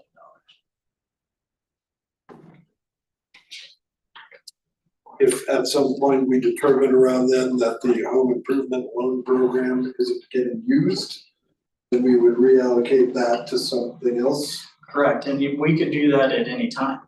If next year, if you decide that, well, I wouldn't do it next year, but I'd wait a couple of years. If you decide that, you know what, nobody's using this, maybe there's something else that the town can do, maybe there's something that SCHA is doing that we want to, we would have that flexibility. That's actually a discussion of the housing authority right now. They're, especially since interest rates have been high, their down payment assistance program has been very active the last 3 years. And so The board is considering whether we're gonna contribute more from 5A funds to do that. And we're discussions on that right now. Keep in mind too, it doesn't have to be an investment in a project, this could be a property purchase too. And so we do have flexibility, and Tom can talk more about this, where if an opportunity were to come up, the town would be able to look at other avenues of revenue to purchase a property if it were to happen. So just because we have $1.5 million and something comes up and it's $2.5 million, know that, and you'd have to, we talked to Tom, there is avenues that we could look at investing in that property if an opportunity would come. And that's for plus years from 27 on of $100,000 for the home improvement loan program. It's not used every year, that's getting to almost the purchase price of one of these smaller units. Yeah, we're banking it. Are we banking? I think we're just rolling over the Yeah. 100,000 every year, not So- actually growing. Sorry, that is not, that's not the cumulative, or? So right now, we just have it budgeted for 100,000 every year until 2032. So if we don't use that $100,000, it rolls into the fund, and at January 1st, $100,000 is available again. It doesn't grow to 200, 300, 400. Cool. 2032, same thing, housing helps is 1.85 million. No projects were noted in this one, and so we have an ending fund balance of 2.2, almost $2.3 million. In 2033, same thing, but we have project subsidy here at $2 million at that time. So if something were to come up, we'd have flexibility there, leaving approximately $1.1 million left in the fund. 2034, same thing. We're building that fund balance back up to $1.9 million, and then we put another project subsidy in 2035 of $2 million. We're also doing $2 million in housing helps at that time, for an ending fund balance of $800,000. I also noticed, James, you started to escalate some of the repair and maintenance. You've continued to escalate the repair and maintenance, which I think is responsible. Correct, yes, we want to counter, we're going to get inflation, right? So we want to make sure that we stay on top of that. And if something drastic were to happen, we have a fund balance that's, we can step up, but if, we budgeted 25,000 for that year, we need to do 75,000, we have that flexibility. Which we always want to have is that flexibility. Questions from me? Thanks, James. So we will have a resolution in front of you next council. So be prepared for that. If you have any questions later, let me know. Very cool, thank you. Thank you. Thank you. Others are in person, you're comfortable. Right. Yeah. It's not total, doesn't cover everything. Real parts will individually That is correct. So it's essentially. Thank you.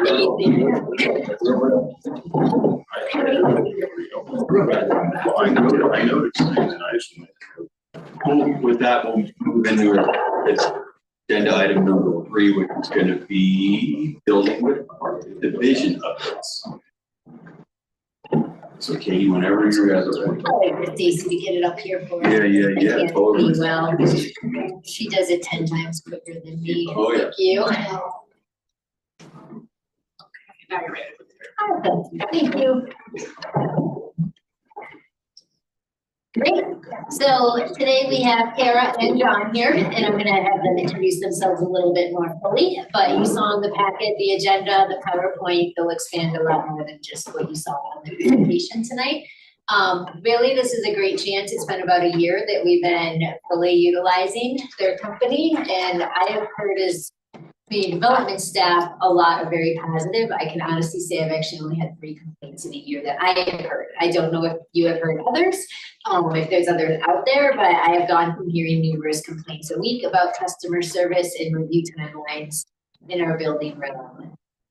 Really, it just flows very easily from my perspective. But this is a great chance for John and Kara to get to know you a little bit more, see if you have feedback for them now that it's been a year, if you've heard anything, and then we'll go through some kind of updates they want to provide you. So before they introduce themselves, do you want to do a quick introduction? Start Diane from this one. Diane McBride, this is Tom Miller. Thanks for being here. Elizabeth? Andy L. Andy. Hey guys, Ricky. Tom Fisher. Robin Holtz. Dan Kibbe. Martin.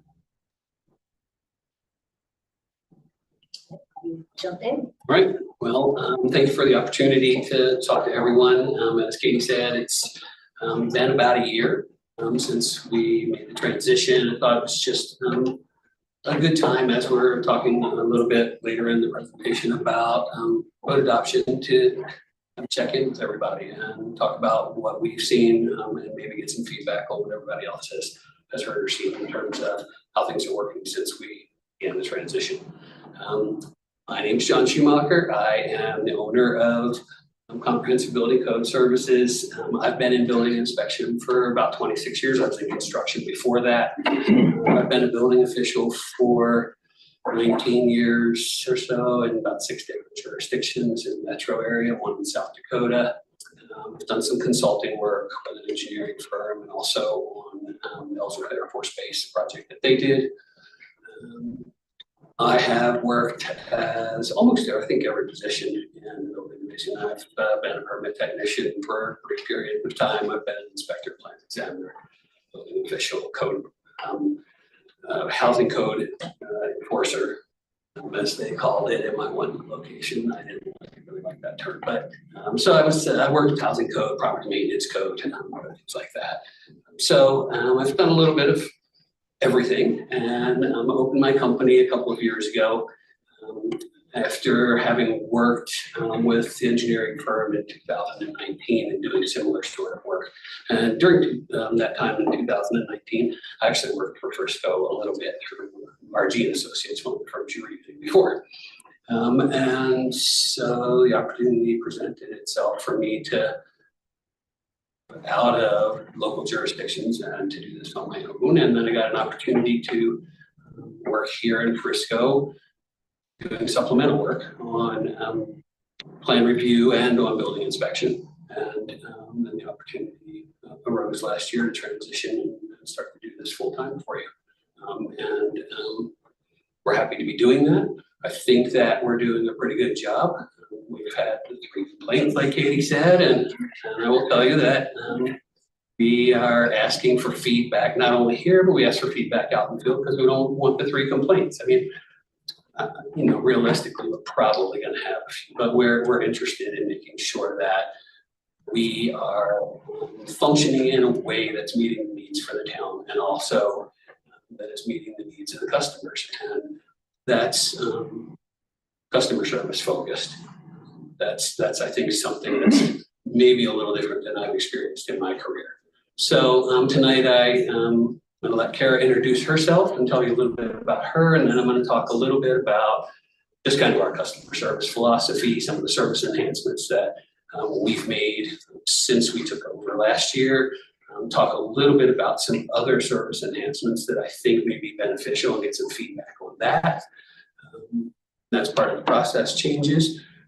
Talk a little bit about the recent building code effectiveness grading schedule process, which is used to be called the ISO process. It is a process that we just completed for the town that it's where the insurance services organization measures the effectiveness of the building department and then gives a rating to the town, and that's used in assessing property insurance rates. And then at the end, we'll talk a little bit about the upcoming 2024 International Codes adoption process and take questions on that. So Kara, tell you a little bit about herself before we get started. I'm Kara. I'm originally from Wisconsin. I moved out to Colorado in 2020. That's kind of how I got into this field. We have been redoing a house that was foreclosed. So that came with a lot of challenges, and kind of jumping into this, I kind of realized I actually like some of this. So in 2021 is when I started working for the city of Rifle, and then I found the opportunity online to work for John, and one of the best career decisions that I've made, so I'm happy to be here. I know I'm hoping to kind of move into residential plan review in the future and just kind of keep going in this career. And so it's really awesome to have a great team of people to work with. I know in my position, I work with a lot of the other departments. So it's just essentially a great place. I really have no complaints from anybody. They've been really good to work with. So I'm glad to see what the future can bring. Thank you. Kara's been a great addition to our team. I'm here almost daily, and certainly 4 or 5 times a week from customers here in Briscoe about how helpful she is in her responsiveness and the extra effort that she makes to make sure that we're offering the service that we need. So we're very lucky to have her. I add that going through the process myself, kind of starting from the ground up, I really didn't know where to start. So that's kind of what pushed me to get into this, is that I can understand there's a lot of components and a lot of pieces that can work into it. So I think it's important just to be able to provide that assistance where I can and kind of use my own experience to help people that are getting started with it too.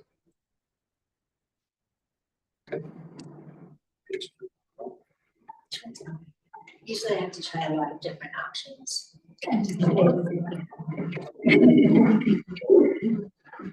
If I may, you guys have done an outstanding job, is what I hear from around. I am a builder. I don't do a lot in Briscoe. I do a lot more around Southern County and a lot of smaller projects as well. But I know a lot of developers and builders around here who, as soon as you guys came on board, were like blown away. And like, they don't deal with anybody that has been as good as dealing with you. And so I commend you for that.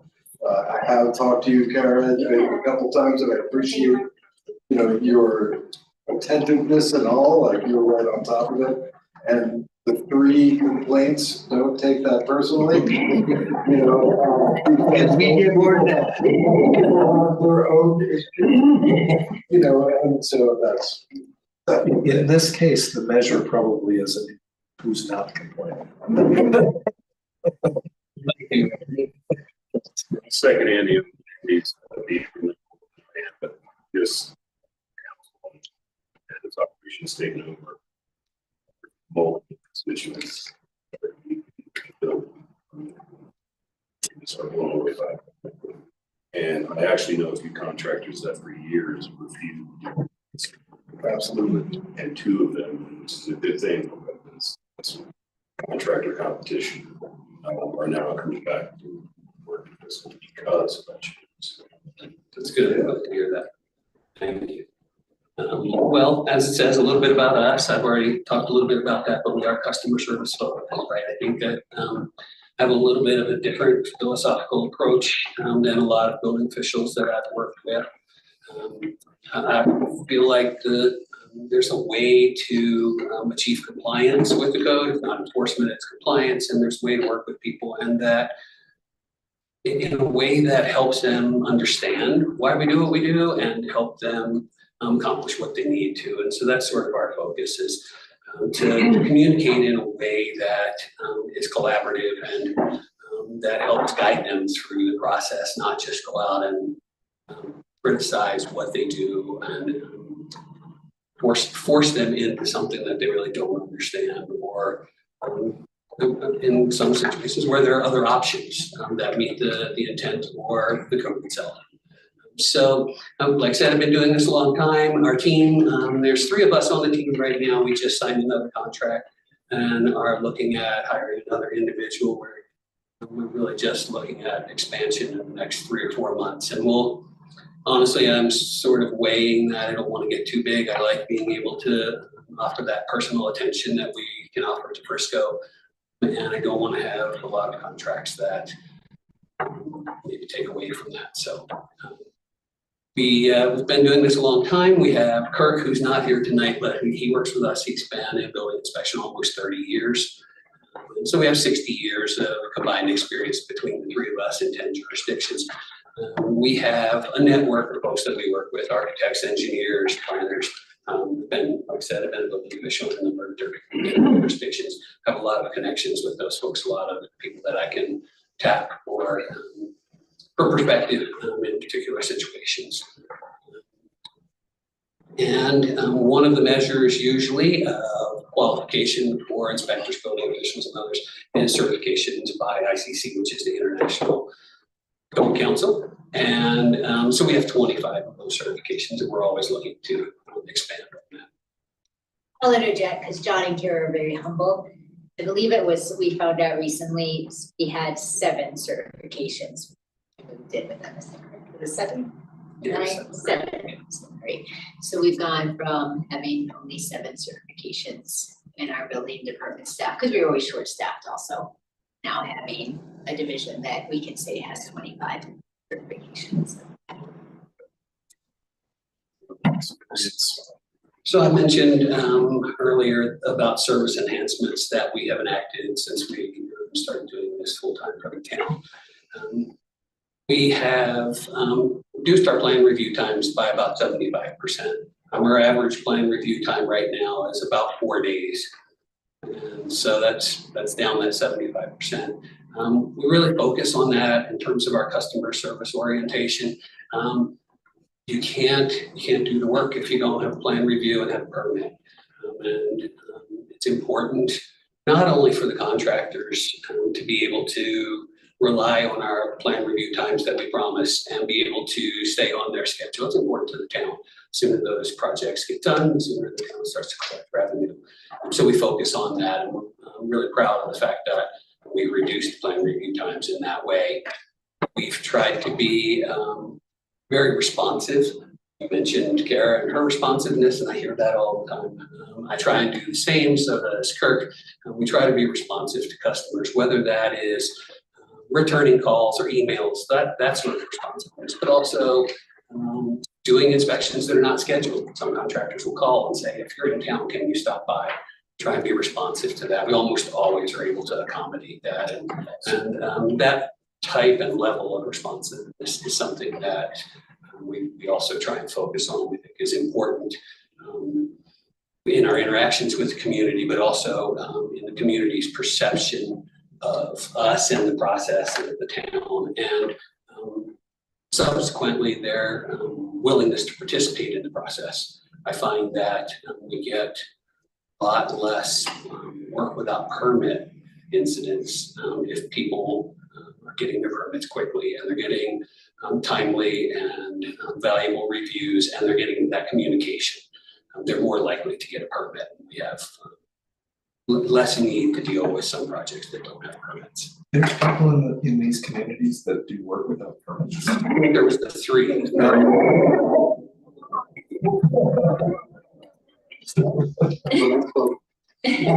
So as I said, we've offered a few service enhancements. We, when we are doing our inspections, we do call aheads, is what we call them. We call the customers 30 to 60 minutes out, and we let them know we're 30 to 60 minutes out.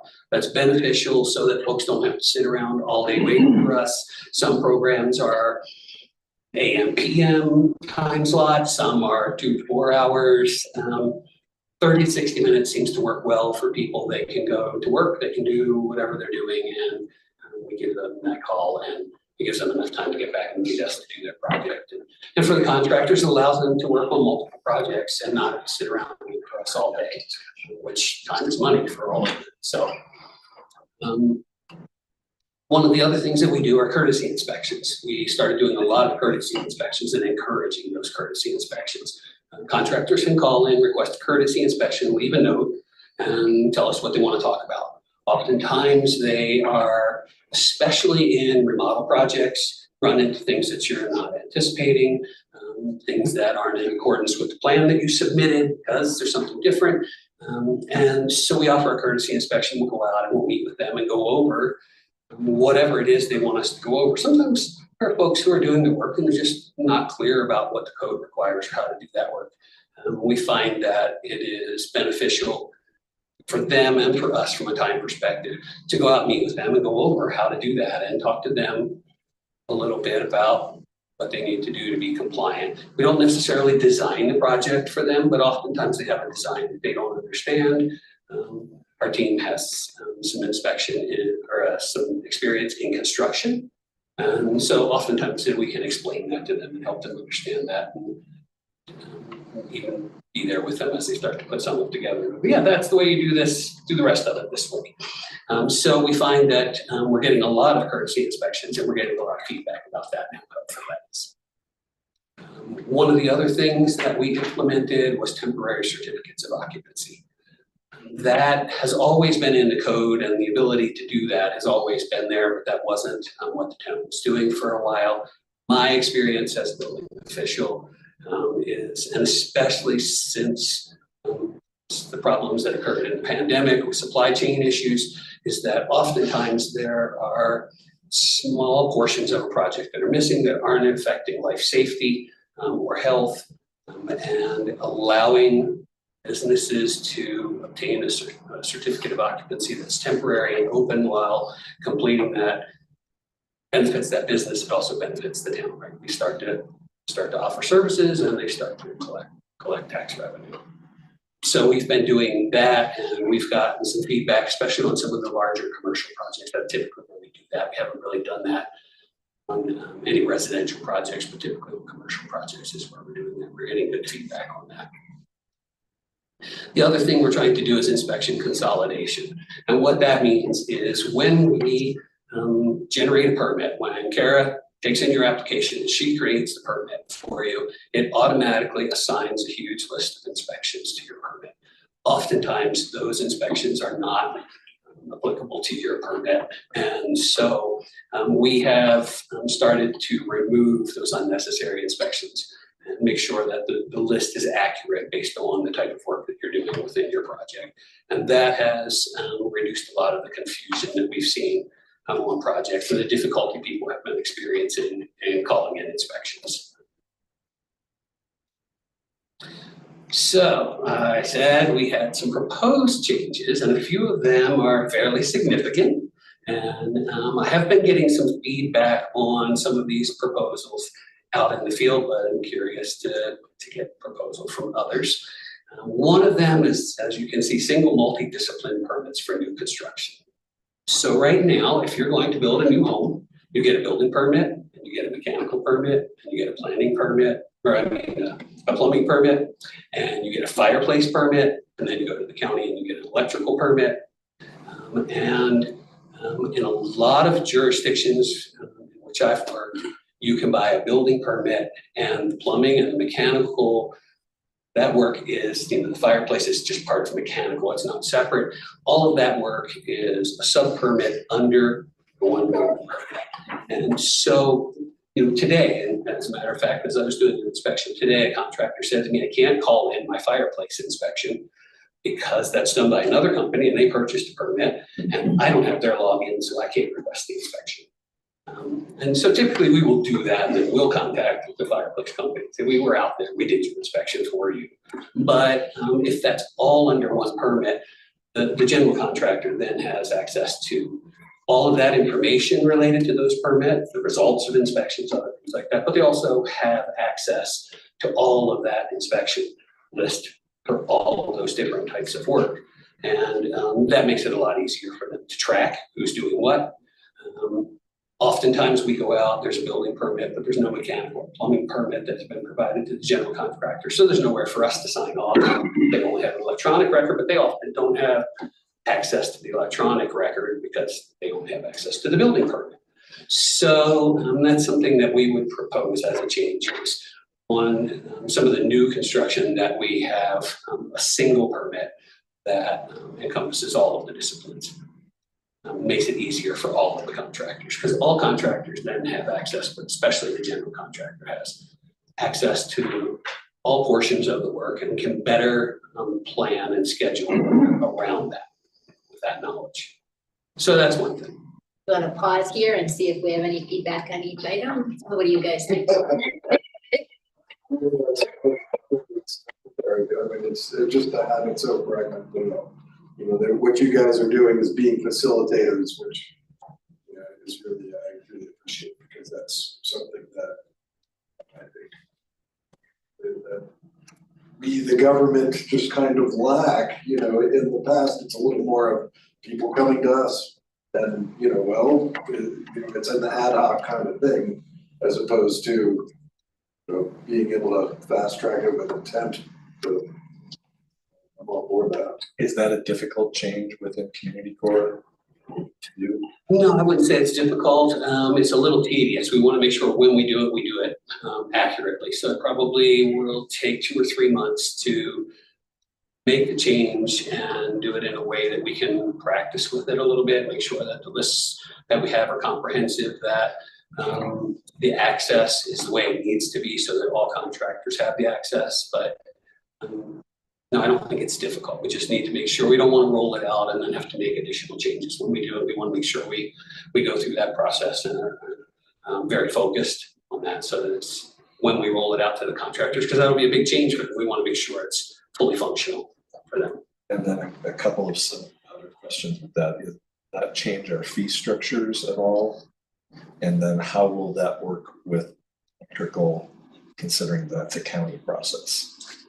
So it would change the fee structure.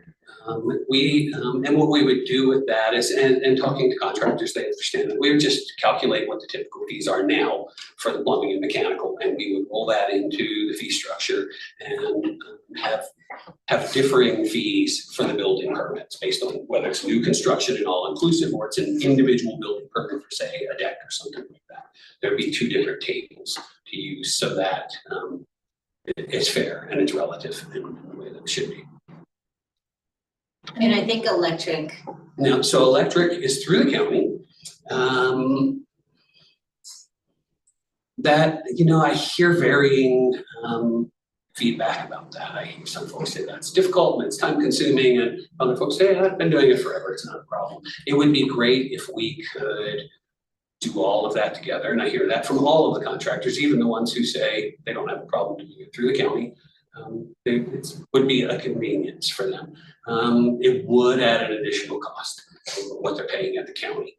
And a little bit later in here, there's some fees, and we'll talk a little bit about that, why the county can do that cheaper than town can do that, or why cheaper than Breck does it, or others. So, all right, so one of the other changes that we would propose is restructuring of inspections, and really that's not, that's a significant change for the contractors and a good one. But right now we have 6 different types of wall board inspections or gypsum board inspections in the system. And oftentimes contractors call in all 6 of them. They're like, I don't know which one I'm supposed to call in. There's a number of things like that. There are other things that they call in under a courtesy inspection because it's not on the list of inspections. And they're like, I know I have to do this, it's in the code, but it's not in there. So our restructuring would be that. It would just be getting rid of any excess inspections that we have that we don't need. Changing some of the titles of those inspections to clarify the work that they're covering, and adding in some of the inspections that we're already doing, but that we're doing under a courtesy inspection. And just trying to make that make more sense with the code and for the contractors. One of the other things we like to do that we think is a big service enhancement is eliminate plan review for water heaters, furnaces, and boilers. And the reason being, right now, the way this works in Frisco is you put in your application with CARA, you submit all of your specifications for your water heater, your furnace, or your boiler. You don't submit a plan telling you where you're putting it, or how you're connecting it to your existing system, or any of that. You just show me the specs for that boiler. I can find the specs online, and quite honestly, I review the same spec sheet for 4 different projects every day on a water heater, right? It's like, oh, this is that spec sheet. And I go through and I look at it and yes, that's the spec sheet. It is a UL listed water heater. And so it takes time to do that, and that delays the process. And it's really not beneficial to the town or to the customer, because really what's important is once we get out there, making sure that the installation is compliant with code. And you don't know that from looking at a spec sheet. You know that the water heater is UL listed, but quite honestly, I haven't seen an unlisted water heater in 18, 19 years. Everybody's pretty focused on that. So that would be, we would adjust fees a little bit because we're undercharging on the water heaters. We're charging $50 for a water heater. It doesn't cover the time. And we make $32.50 for the plan review. We would still charge the $32.50 for the plan review. I'm going to adjust that fee, which would still not completely cover the town's time that it's costing to do the inspections and issuance of the permit and other. But it would expedite the process. And what they do is they turn in that application, and Kara would make sure they've included whatever it is that they are doing, whether that's a water heater spec or permit spec or boiler spec, just so we have record of it, and then we would issue a permit, usually within 24 hours. So no contractors would really like that, and I don't think that there is any loss in of knowledge or compliance to make that change. Great. Okay. I'll try, I can talk forever when we get into the code stuff, so just push me up. Roof inspections. Right now we do an underlayment inspection. We go out and we look at the underlayment. We don't require you to have flashing in place, vents in place. We look and we make sure you have ice barrier on the roof. And I think I've seen one in the last 2 years that didn't fully use ice barrier. Even though our code says only 8 feet up off the eaves, everyone uses ice barrier. But without the flashing in place, I don't know if they're properly lapping that underlayment over the flashing. If the vents are properly installed and lapped at the top and not at the bottom, they're supposed to be, things like that. So if we were to switch that to a mid-roof inspection, not only does that allow us to do a better inspection of the underlayment and the flashing, but typically on a mid-roof inspection, the contractor's allowed to start putting some of the roofing on. And that's beneficial because then we can see how they're installing it. Right now, they put the underlayment on, they complete the roof, and we go out and we look at it at the end. Have no idea if they have 4 nails or 6 nails in the shingle like it's required. And you don't want to pull those shingles up. They've already sealed and they lose their seal. And so doing a mid-roof inspection is beneficial to them and to us. It allows them to keep moving. Because right now they put the underlayment on in 2 or 3 hours, and then they might have to sit and wait for us for an hour or 2, depending on how many inspections there are. This way they get to start putting their covering on and move. A lot of roofs are 1-day roofs, and so we can get there in a way that they get to keep moving the whole time. And we actually get to see more and determine more about compliance by doing it that way. Also, we have a lot of steeper roofs here. Roofs over 612, OSHA says you can't get on those unless you're tied off. And have harness and other things like that. A lot of the contractors, well, they don't do that. Right? They're used to walking those steep roofs, and they do. And it would be it'd be cumbersome to say to them, for every inspection that we come out to do, you have to have a rope and a harness and all of that ready for us. So we're currently taking classes to get our drone license, and we're going to start doing drone inspections like some of the roofers do. Actually, I've gone out and they're like, we didn't put a ladder up for you, we didn't do anything. We're going to just use our drone if that's okay. And they do drones and they take pictures, and they're very good pictures, and they can fly them in right to everything we need to see and up close and blow it up. And so that's another change that we're looking at, is hopefully in the next couple of months, moving to drone roof inspections. So we'd still do the mid roof, but we do it with drones instead of walking on roofs. Especially we have, we have metal roofs, we don't want to walk on those roofs, and they're slick, even when it's not snowy or rainy, or it's just safer for our team, and it's more efficient for them. They don't need to provide a ladder for us to get on the roof. So the other we've already talked a little bit about is in-house electrical permitting and inspection. That is definitely an option that could be explored. As I said, that probably is going to increase the typical electrical fee. Electrical fees honestly are really cheap. There's contractors that'll see this and be like, yeah, but they are relatively cheap. For a new home, you know, it's a few $100s for an electrical permit through the county. That would probably double to do in-house electrical, but it would be a big convenience to them. And I think a lot of contractors, and at some point I'd like to have a contractors meeting and talk about some of this and get feedback from them. But I think that the majority of contractors would be willing to absorb that cost for the convenience that they would have by just turning in plans at one place and permitting through one place, calling inspections through one place. Those are some of the Was changes. that a hiring thing? Like, why did we give it to the county? It's been with the county for years and years and years. Yeah. And then we did ask John to look at it a few months ago. And at that time, when we found out it would be at more of a cost to the contractors, we as staff weren't ready to commit. John has expressed interest. He has the capability, the certifications, he could do it. We just didn't know if we'd have the town support because it would be an increased cost. And he can expand, or he may still expand on why it's cheaper if the county is basically, because of the bigger projects, kind of encompass that cost for the electric permit. I think that I don't know if I said that right. I will, I'll get to that under number 7 here, and I'll try and move along. One of the other things we like to do is establish minimum project valuation. So what that is permit fees, when put in an application, they state their valuation for their project. Permit fees are determined by that valuation. That valuation often ranges greatly when we do it just that way. We had recently someone who's doing a 2,200 square foot house that said they were doing that for $400,000. Folks are doing. I'd like to hire them. Well,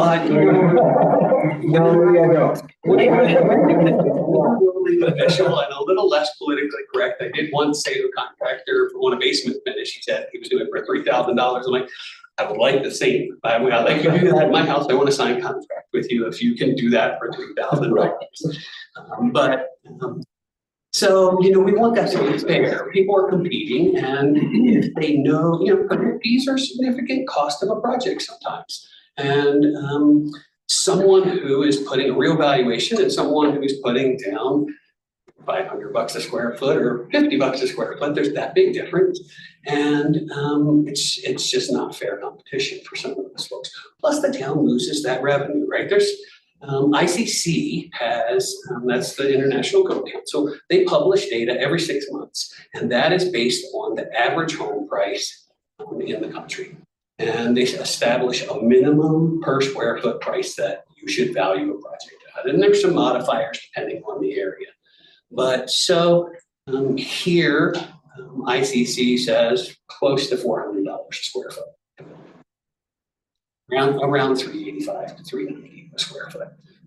I looked into that a little bit. What I see marketed after we've closed some of these permits is they're marketing at $900 to $950 a square foot. So, you know, there's a way to establish this valuation and be fair to everybody, and for the town to have a little more predictable revenue source, because I've seen quite a few projects that I was wrapping up over the last year that the town has lost $2,000 or $3,000 for a single family home.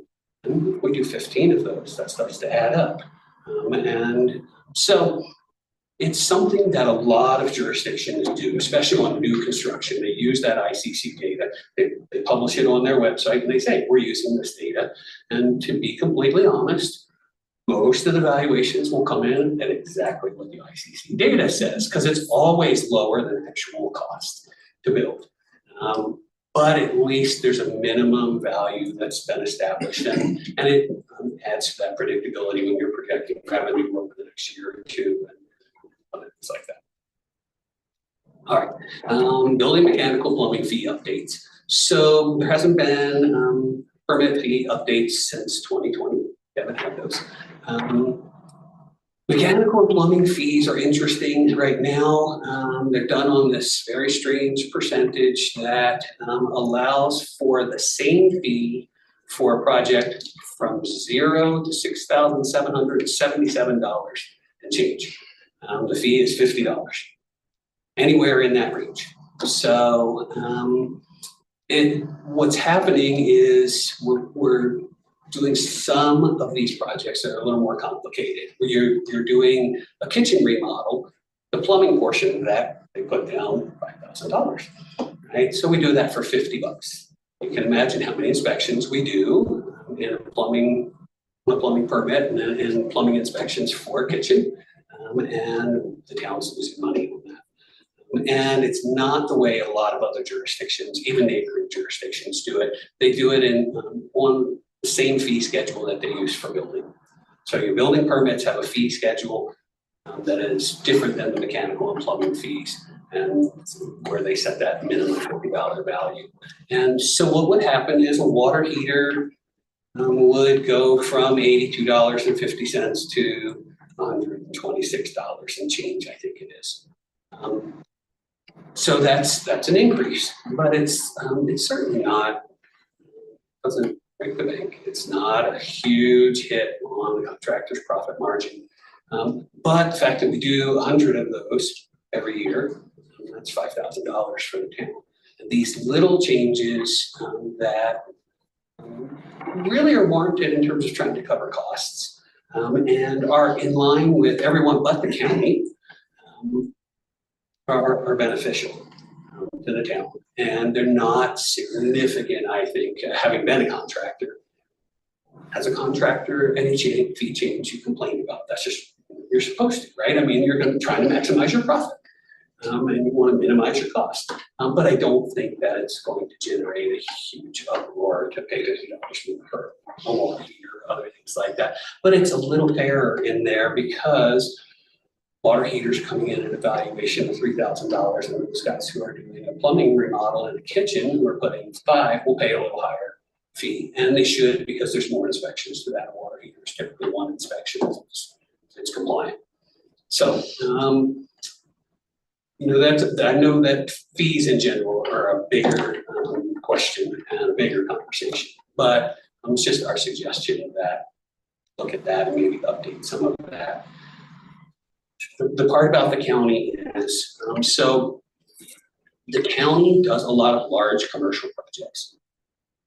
There's revenue in those projects, and the amount of revenue in commercial projects in larger jurisdictions allows those jurisdictions, it offsets and allows them to minimize the fees on the smaller projects. And also to establish a set fee on them, so it makes it really easy. They don't have to worry about valuation. A lot of them will say, water heater's $125. And they set that based on the number of inspections, the average. And so there are ways for the county to offset those reduced fees that we don't have. It's just not available to us. So that is part of why I say REC does it differently. You know, REC to get a hot tub permit in Frisco is $50. It's $132. There's a reason for that, because they can't offset that as much with those commercial fees like the county, so much larger. So that's why I said about doing a little differently than the county. And from what I see in the fee schedule, it looks like we just adopted the fee schedule at some point in 2020 without any changes. It's identical to the county's, not REC's or somebody else's. And the last thing is code adoption. We are currently on the 2018 international codes. For those of you who aren't familiar with the codes, they come out every 3 years. There's a new version of them that get updated. There are now 17 codes in the code family. Not everybody adopts all of those, but there's plumbing and building and mechanical and fire and energy and fuel gas and some of those ones that we use. And so we're a cycle behind. That will cost us a few points in our building code effectiveness grading survey that we did. And they'll probably send a letter to Tom along with me, and they will say, here's your rating, and you can even improve your rating if in the next 6 months you adopt a new code, a new version, which we've been talking about doing anyway. So we're talking about adopting the 2024 International Code Family, updating. Everyone else is doing the same already, REC and the county, and everyone else is doing that. We've been working with them mostly on energy code adoption and attending meetings with them related to that, but they are moving to all of the 2024 codes. Is there any variation in communities in Summit County on the energy part of the code? There is actually. REC is moving forward and they're going to be probably a little more restrictive than what the county will do. The 2024 International Energy Conservation Code has incorporated a lot of things that have been in 15, 18, and 21, these progressions that have been made. They've all been combined and moved into the 2024. And most energy code experts that I talk to say the 2024 is great to adopt as is. It incorporates all of the federal standards. It really doesn't need to be amended. REC has talked about increasing some of those requirements on residential by 20% or 10%. They haven't finalized that yet, but they are looking to go up over and above the code. And it doesn't sound like the county is in line with that right now. So, but nobody has actually gone through the adoption process yet, so we'll see how that comes out. But there's definitely some So variation. we'll get to watch Brett go through that. That's right. Excellent. Well, I will tell you that I've mostly, I was in Littleton, in Loveland, I've mostly been in what people would consider smaller jurisdictions, and I find that it's much better to let the bigger jurisdictions adopt, sit on it a year, and figure out all the things that really did work, and then we do a better job adopting and being in compliance with whatever changes they're going to make. So. All right, I'll go through this very quickly. I talked about this. This is the insurance services organization. It's about property insurance rates based on the qualifications of the team and our permitting process and our inspection process and the types of inspections we do. It's typically conducted every 5 years. The town opted out, which you can do. The town opted out during the last process, so the town hasn't been rated since 2017. And so BCEGS reached out and said it's time for a rating. We're going to participate. We chose to do that. We have completed that process and anticipate notification sometime in September of the rating. And then there's always the rating and always ways that you can improve the rating. They will say to you if you do these things. Some of them, quite honestly, smaller jurisdictions you just can't do. But they will give us a list of options and ways to improve the rating. And they will tell us what the changes are from a previous rating to now.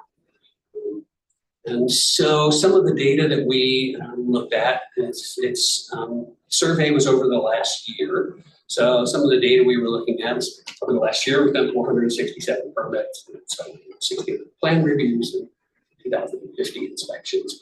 And that is higher than any other data that's available to us in community core. So we've had a pretty good year over this past year. We've been busy. We've done a lot of permits and plan reviews. So we'll just wait and see what happens with our rating in September when we get notification from them in the process. And then we'll look at what they say in terms of opportunities to improve that rating. All right. Everybody's still awake. 15 minutes left, you're doing good. Good. Well, like I said, I know I do contractor meetings in the contractor show. I can talk code stuff forever. So I find those very worthwhile and valuable and interesting. And it's political a lot of times now in the code process, so that I find that interesting too. So as I said, we're on the 2018 codes for everything except down at the bottom of the list. You'll see the 1997 Unit 1 code for the abatement. It's supposed to say of dangerous buildings. And that is the last version of that code that was available for any jurisdiction to adopt. And most jurisdictions still have that. That code has been broken up into a bunch of different sections and put into the other codes, but in a way that, because it's broken up, makes it harder to use as effectively as adopted the 97 version of it. So we're proposing that we hang on to the 97 version of that and not make any changes to it. We're also proposing that we go with the 2023 National Electrical Code, just so that we're in compliance with what the state has adopted. It's on the 2023, the 2026 come out next year, and the state will adopt that next July, I believe. They're not certain yet. And depending on how our process and the timing works with that, we may be able to do the 26 at the same time as the state. But honestly, that's not something I would recommend. I'd recommend we leave the 23 and then adopt the 26 separately a year later. Like I talked about this. Bigger cities like Denver will move to the 26, and they'll find out all the flaws that are in the code, that just wording or other things that we can then use to make sure that our system adopted properly first time. Everything else, we're recommending that we move to the 2024 version of those codes. I will tell you that I don't recommend a lot of amendments to the codes. There is a lot of science in the codes, especially things like the energy code, the energy conservation code. There's a lot of science in that code now. It's not quite as random as it used to be, and all of the codes really are, excuse me, are much more aligned with national codes, national standards, whether it's the Energy Conservation Code and its alignment with the Department of Energy requirements for energy-ready housing and other things like that, or it's the building code and its alignment with new changes related to accessibility. The codes are really well aligned now, and there's a lot of effort put into them to promote that alignment and inclusion of those other codes that were sometimes outside and harder to bring in, if that makes sense. So sometimes you had to adopt the ANSI standard A117.1 for accessible buildings in order to enforce parts of that standard, even though it was sort of alluded to in the code. Now it's referenced in the code, or it's included in the code, and it's automatically adopted by reference, and it makes it a lot easier. So it is, from my perspective, it's a lot easier for the users of the code if the code is just the code. There's lots of places in the code where you fill in the blanks for your jurisdiction, for design criteria, or reference other portions of city charter, things like that. And I think that's typically sufficient. There are a few places where you might want to make small amendments, but right now we have dozens and dozens of pages of amendments. And I'm not sure that that's beneficial. And I'm not sure that's really necessary, honestly. Some of the amendments were repetitious of some things that were already in code. So I think we would want to try and go through the process with the contractors and with the Board of Appeals and with the council to prepare a minimal package of amendments. And typically in my process, the way I've done this before is to go through those groups of stakeholders, present those amendments, get the feedback, incorporate that feedback, come back around it again.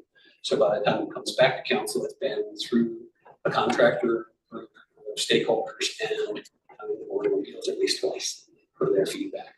And those are the guys who are using this code every day and having to abide by this code. So hopefully by the time we go through twice and we get through a public comment period, we have a pretty good version that we feel comfortable with and they feel comfortable with. This is the first time the Board of Appeals was used in 20 years. We had meetings similar to this one here recently with them. No, did you? That was good. Yeah, they met in June, basically with a lot of We have overview, something to do. getting feedback, yeah. And actually, it's a great group of local contractors who are doing a lot of work in town, so it's That's been good. really good team. Yeah, and the final, just so you know, in case anyone asks, do you want to give a little bit of an estimated timeline in case of what this has to be done? So it has to be done by July 1st of next year. And when I say it has to be done, what I mean by that is in order to, the state is right now adopting its own versions of the low carbon, the model low carbon energy code. And they have already adopted the electric ready and solar ready model codes. You have to adopt a new code before 23. If you adopt a code between 23 and 26, July 1st of 26, you have to adopt the electric code and the solar code. But the model low carbon energy code is pretty restrictive in its current form. And most jurisdictions, even energy experts, right, it's restricted, and you probably want to adopt before July 2026 because same sort of trigger for that code after that. You'd have to adopt that code before you adopt the new code past July 1st of 2026. You're required by the state to adopt their version of the low carbon code. And so it gives us a little time, whether we skip a cycle 1 or 6 years out from adopting another one after the 2024, it gives you some time in there to incorporate the electric and solar ready codes and let people get used to that before you then start talking to them about low carbon and other energy codes that the state's working on. Okay. Well, we just talked, we talked a little bit about that already, right? That's the process is we'd have to adopt these codes.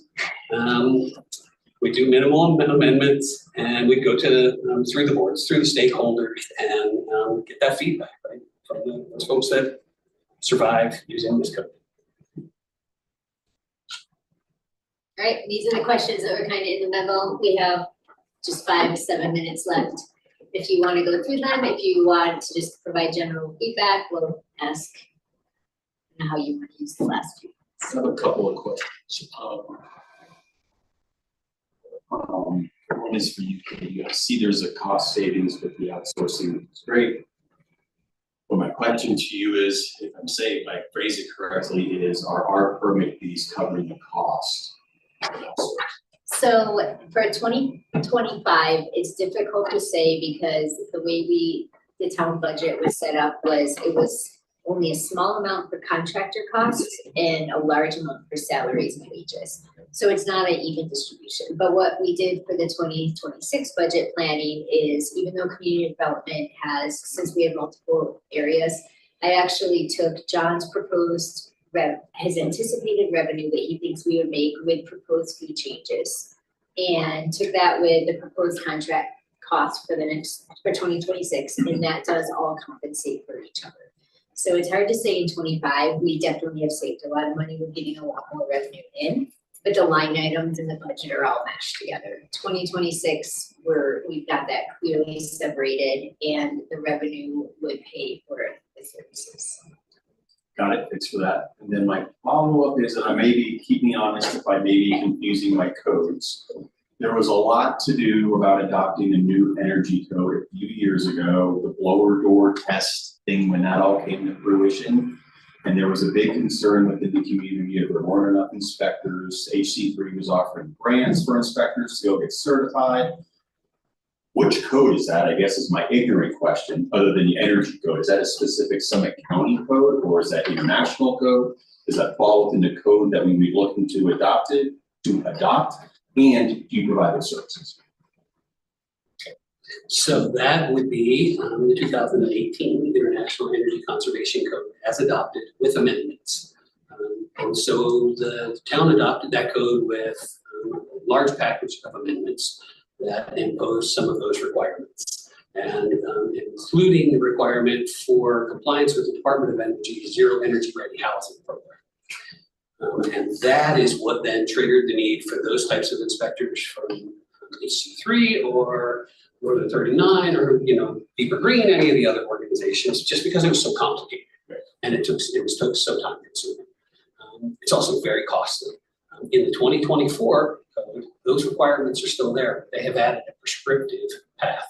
So that contractors now will have, if we adopt 24 as amended, or as written, it will have a prescriptive path in there. And they can say to us at the time of plan review, when they submit to Kara, I'm following the prescriptive path and I'm doing R18 and the walls and 49 and the ceilings and I'm doing these things. And we can do all of those inspections. That's an easy inspection.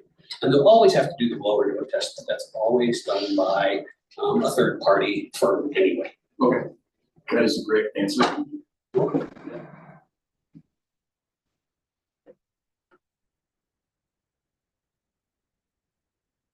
Anyone else? I'm in support of whatever changes. Oh, your question looks like to be made. Thanks. I am also in support of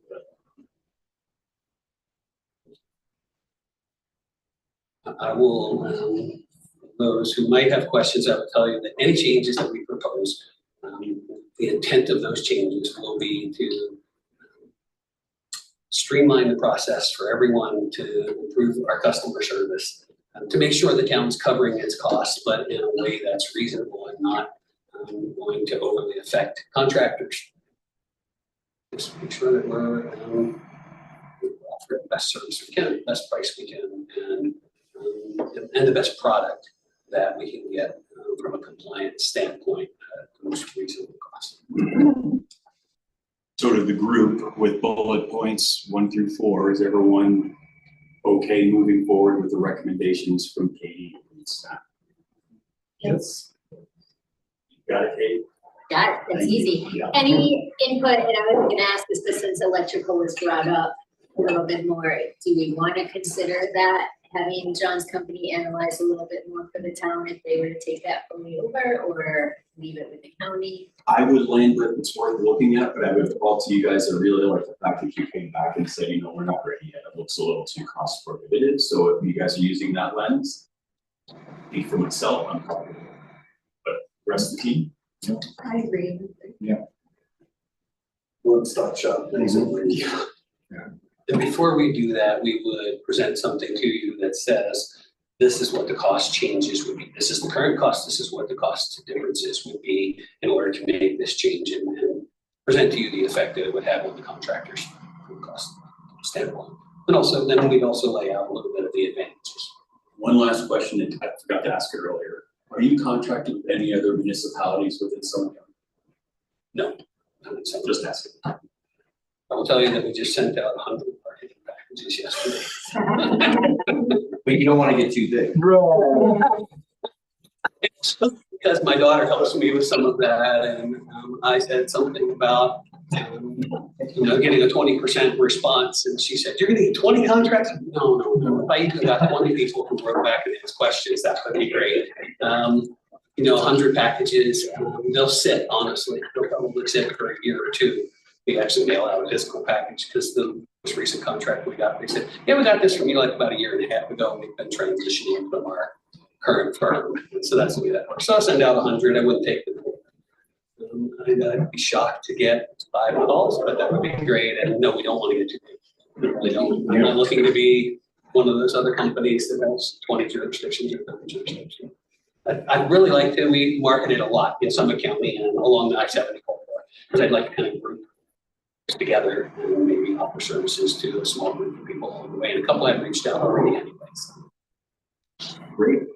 And I just want to say thank you to Kara and John, because we do get a lot of really great feedback, also from staff who deal with them, planners especially, town clerk deals with them, and just we do get a lot of positive feedback. So while you're here, I also want to just say thank you for all that you do for us. It makes my life a lot easier, that's for sure. And John and I do have weekly check-ins, so if you ever have any, you can always outreach directly. And you can also let me know if there's any topics you want me to bring up, because we do connect every week for about an hour. Great. Anyone else have anything else?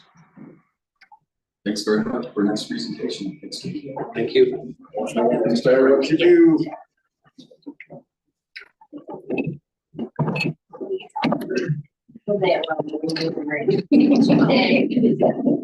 Oh yeah, you got set up for the regular. Yeah, so we do a village shop.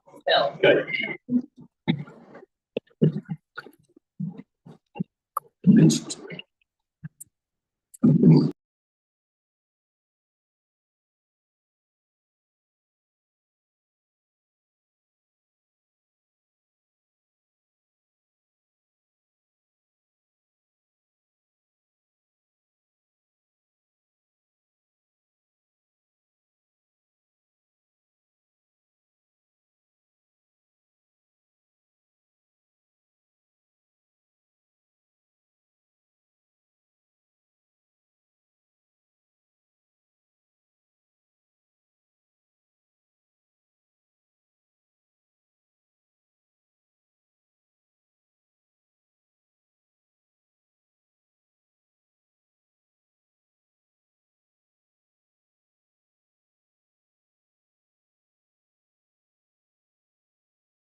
You end up with those complications. I think either the section I'm going now. No, they have little things. It just puts in on service. You know, the coordination. I know.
Labor.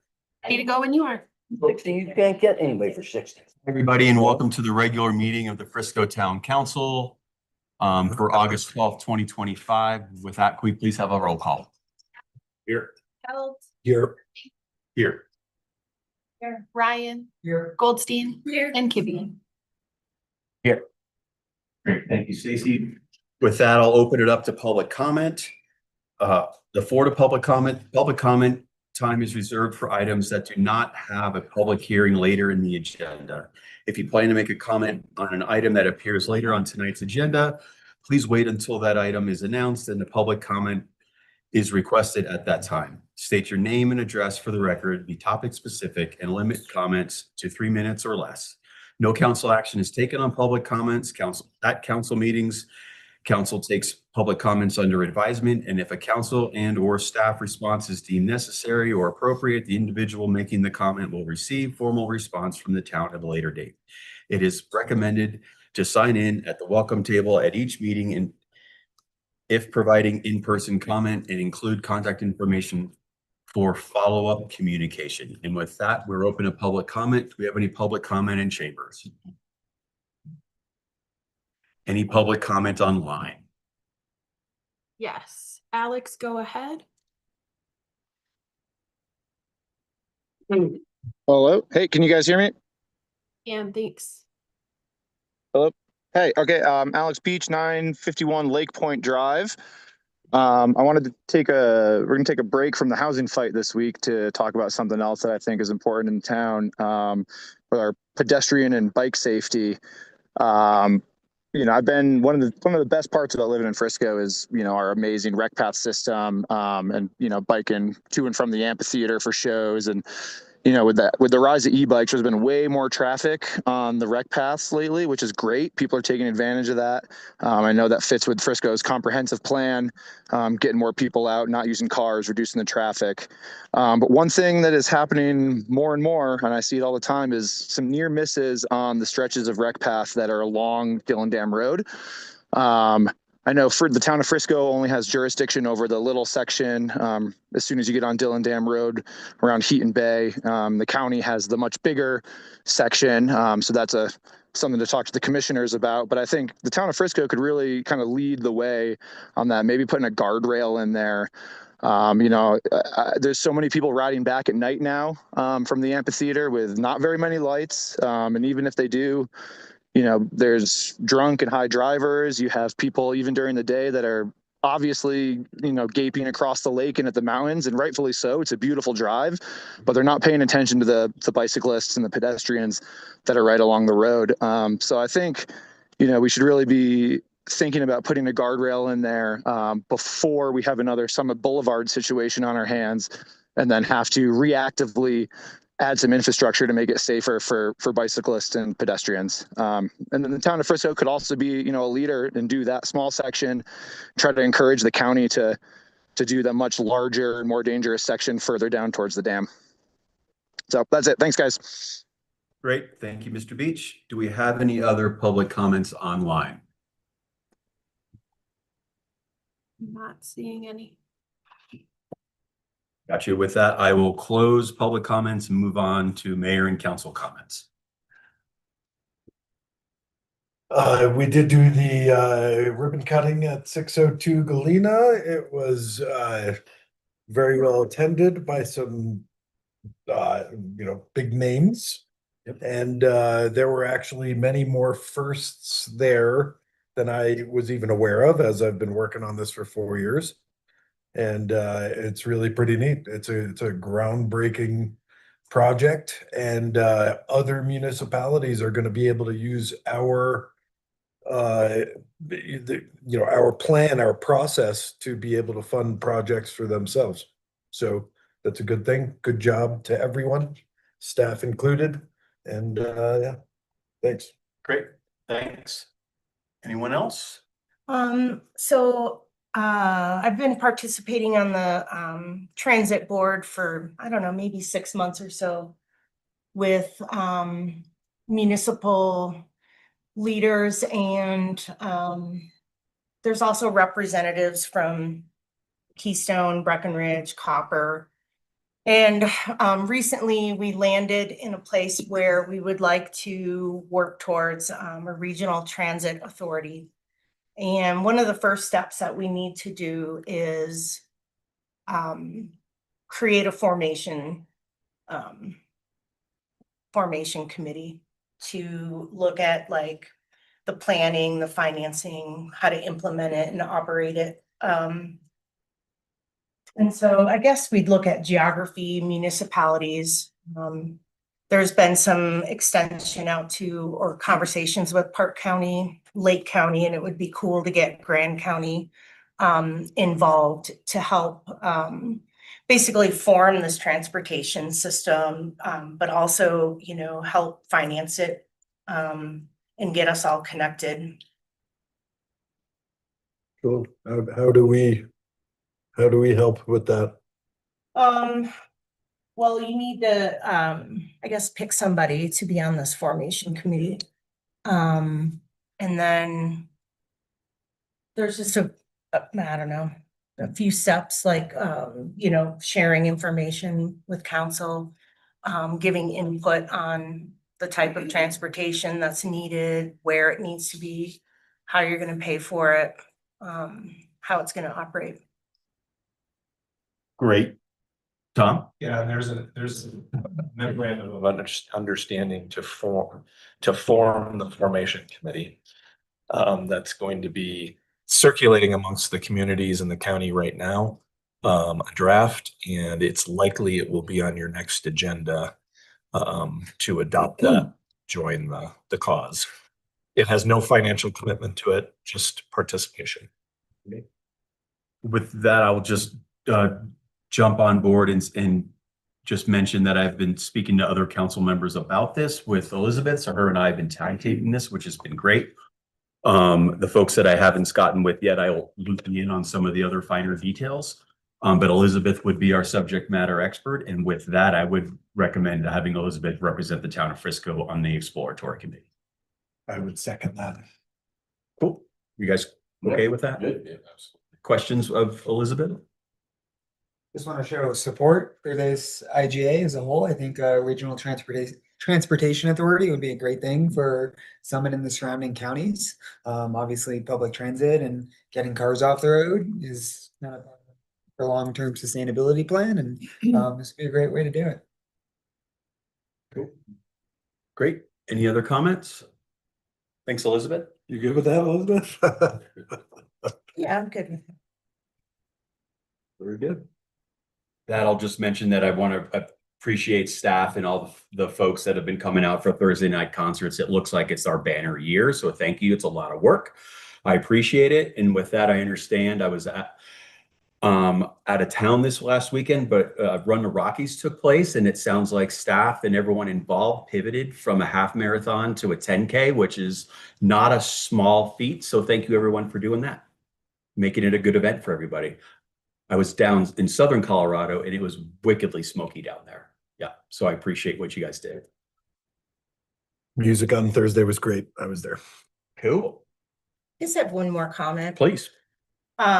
This is for staff. I attended the 602 Galena groundbreaking, and I get a little emotional because the entire time I was there, I was thinking of you guys and how much work you put into that entire process for years.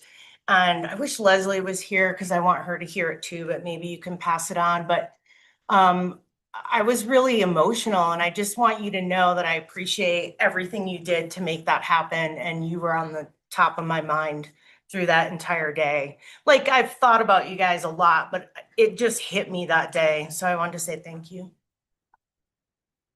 Cool. Thanks. Anyone else?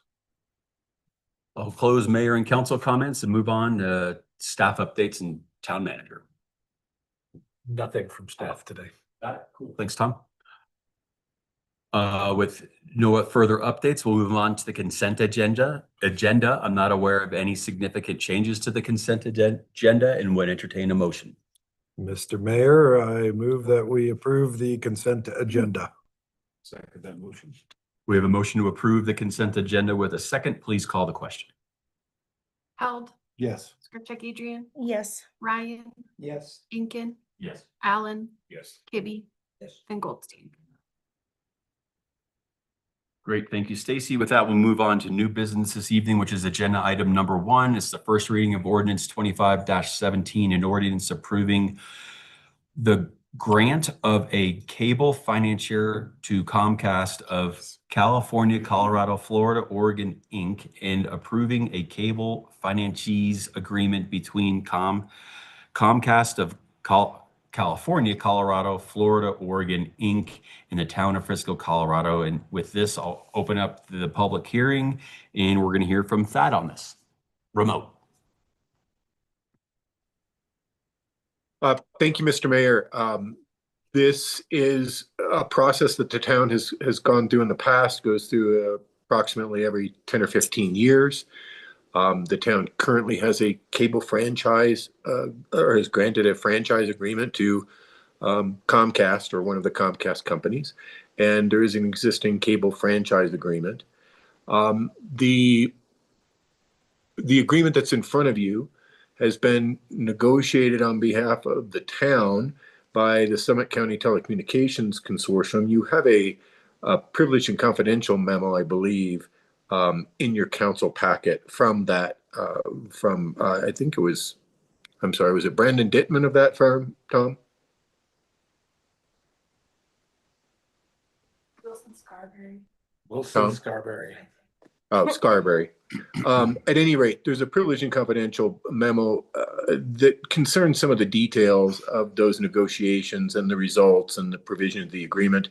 I know that the town manager has also provided a staff memo for you on that. I'm happy to answer any questions on the franchise agreement itself, but a franchise is essentially the right for Comcast in this instance to go in and make use of any of the town's right of ways, easements that the town holds for these purposes, other public areas, not parks, not open space or that sort of thing, for purposes of setting their lines and providing cable services. The town does receive a percentage of gross revenues that are then used by the town and the other jurisdictions that are granting franchises for the public access channel. That is the essence of it. The agreement does require Comcast, like any other person who was to come in and want to make use of the right of ways, to follow our code requirements for obtaining a permit, for paying permit fees, for following all of the construction and other requirements related to work in the right of way. So in that respect, it only gives a right to use the right of way, but not any special rights with respect to how you get in there, how you get permitted, what it is you are to do. With that, I'm happy to answer any questions. Any questions for Thad? Great. No questions for you, Thad. With that, I'll open it up to public comment. Sure. Any in chambers? Seeing none. Any online? No, Mr. Mayor. No public comment. I will close public comment and come back to council for any further discussion or a motion. Mr. Mayor, I move that we approve the first reading of ordinance 25-17. Second. We have a motion to approve motion 25-17 in the second. Please call the question. Goldstein? Yes. Held? Yes. Scripchuk, Adrian? Yes. Ryan? Yes. Ainken? Yes. Allen? Yes. Kish? Yes. Thank you, Stacy. With that, we're going to move on to old business, which is agenda item number 2, which is a second reading of ordinance 25-13, an ordinance approving an addendum to the ground lease agreement between the town of Frisco and the NHPF West Main LLC for property located at 101 West Main Street for the purposes of an affordable housing development. And with that, I'll open up the public hearing, and we're going to hear again from Thad. Thank you, Mr. Mayor. This is second reading, as you noted. This ordinance was approved by all members present at the last meeting on first reading. These are minor changes to the ground lease agreement that will be entered into between the town and NHPF West Main. The changes were requested by CHAFA in connection with CHAFA's grant of several $1 million. We're uncertain of the exact amount right now, but several $1 million to enable the town to purchase the 101 Main property from NHPF and then lease it back to this development entity, thereby putting grant money in and essentially a land banking grant from the state. And again, I'm happy to answer any questions, but they are minor changes requested by CHAFA that have mainly to do with granting CHAFA an enforcement right under the lease in the event of default. Thank you, Thad. Does anyone have any questions for Thad? No questions for you, Thad. We're going to open it up to public comment. Any public comment in chambers? Seeing none. Any online? No, Mr. Mayor. None online. I will close public comments and we'll come back to council for any further discussion or a motion.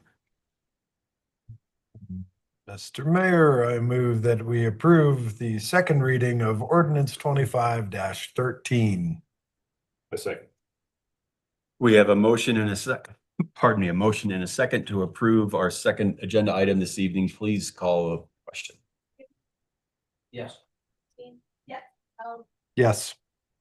Yes. Ryan? Yes. Ainken? Yes. And Allen? Yes. Thank you, Stacy. With that, we have no other business on tonight's agenda, and I would entertain a motion to adjourn. Do we not have executive session? Oh, we don't. Oh, Mayor, I make a motion to adjourn. We have a motion. We have a second. Second that motion. Second. All those in favor? aye. We are adjourned. Thank you, Thad. Thank you, staff. Have a great night. Good.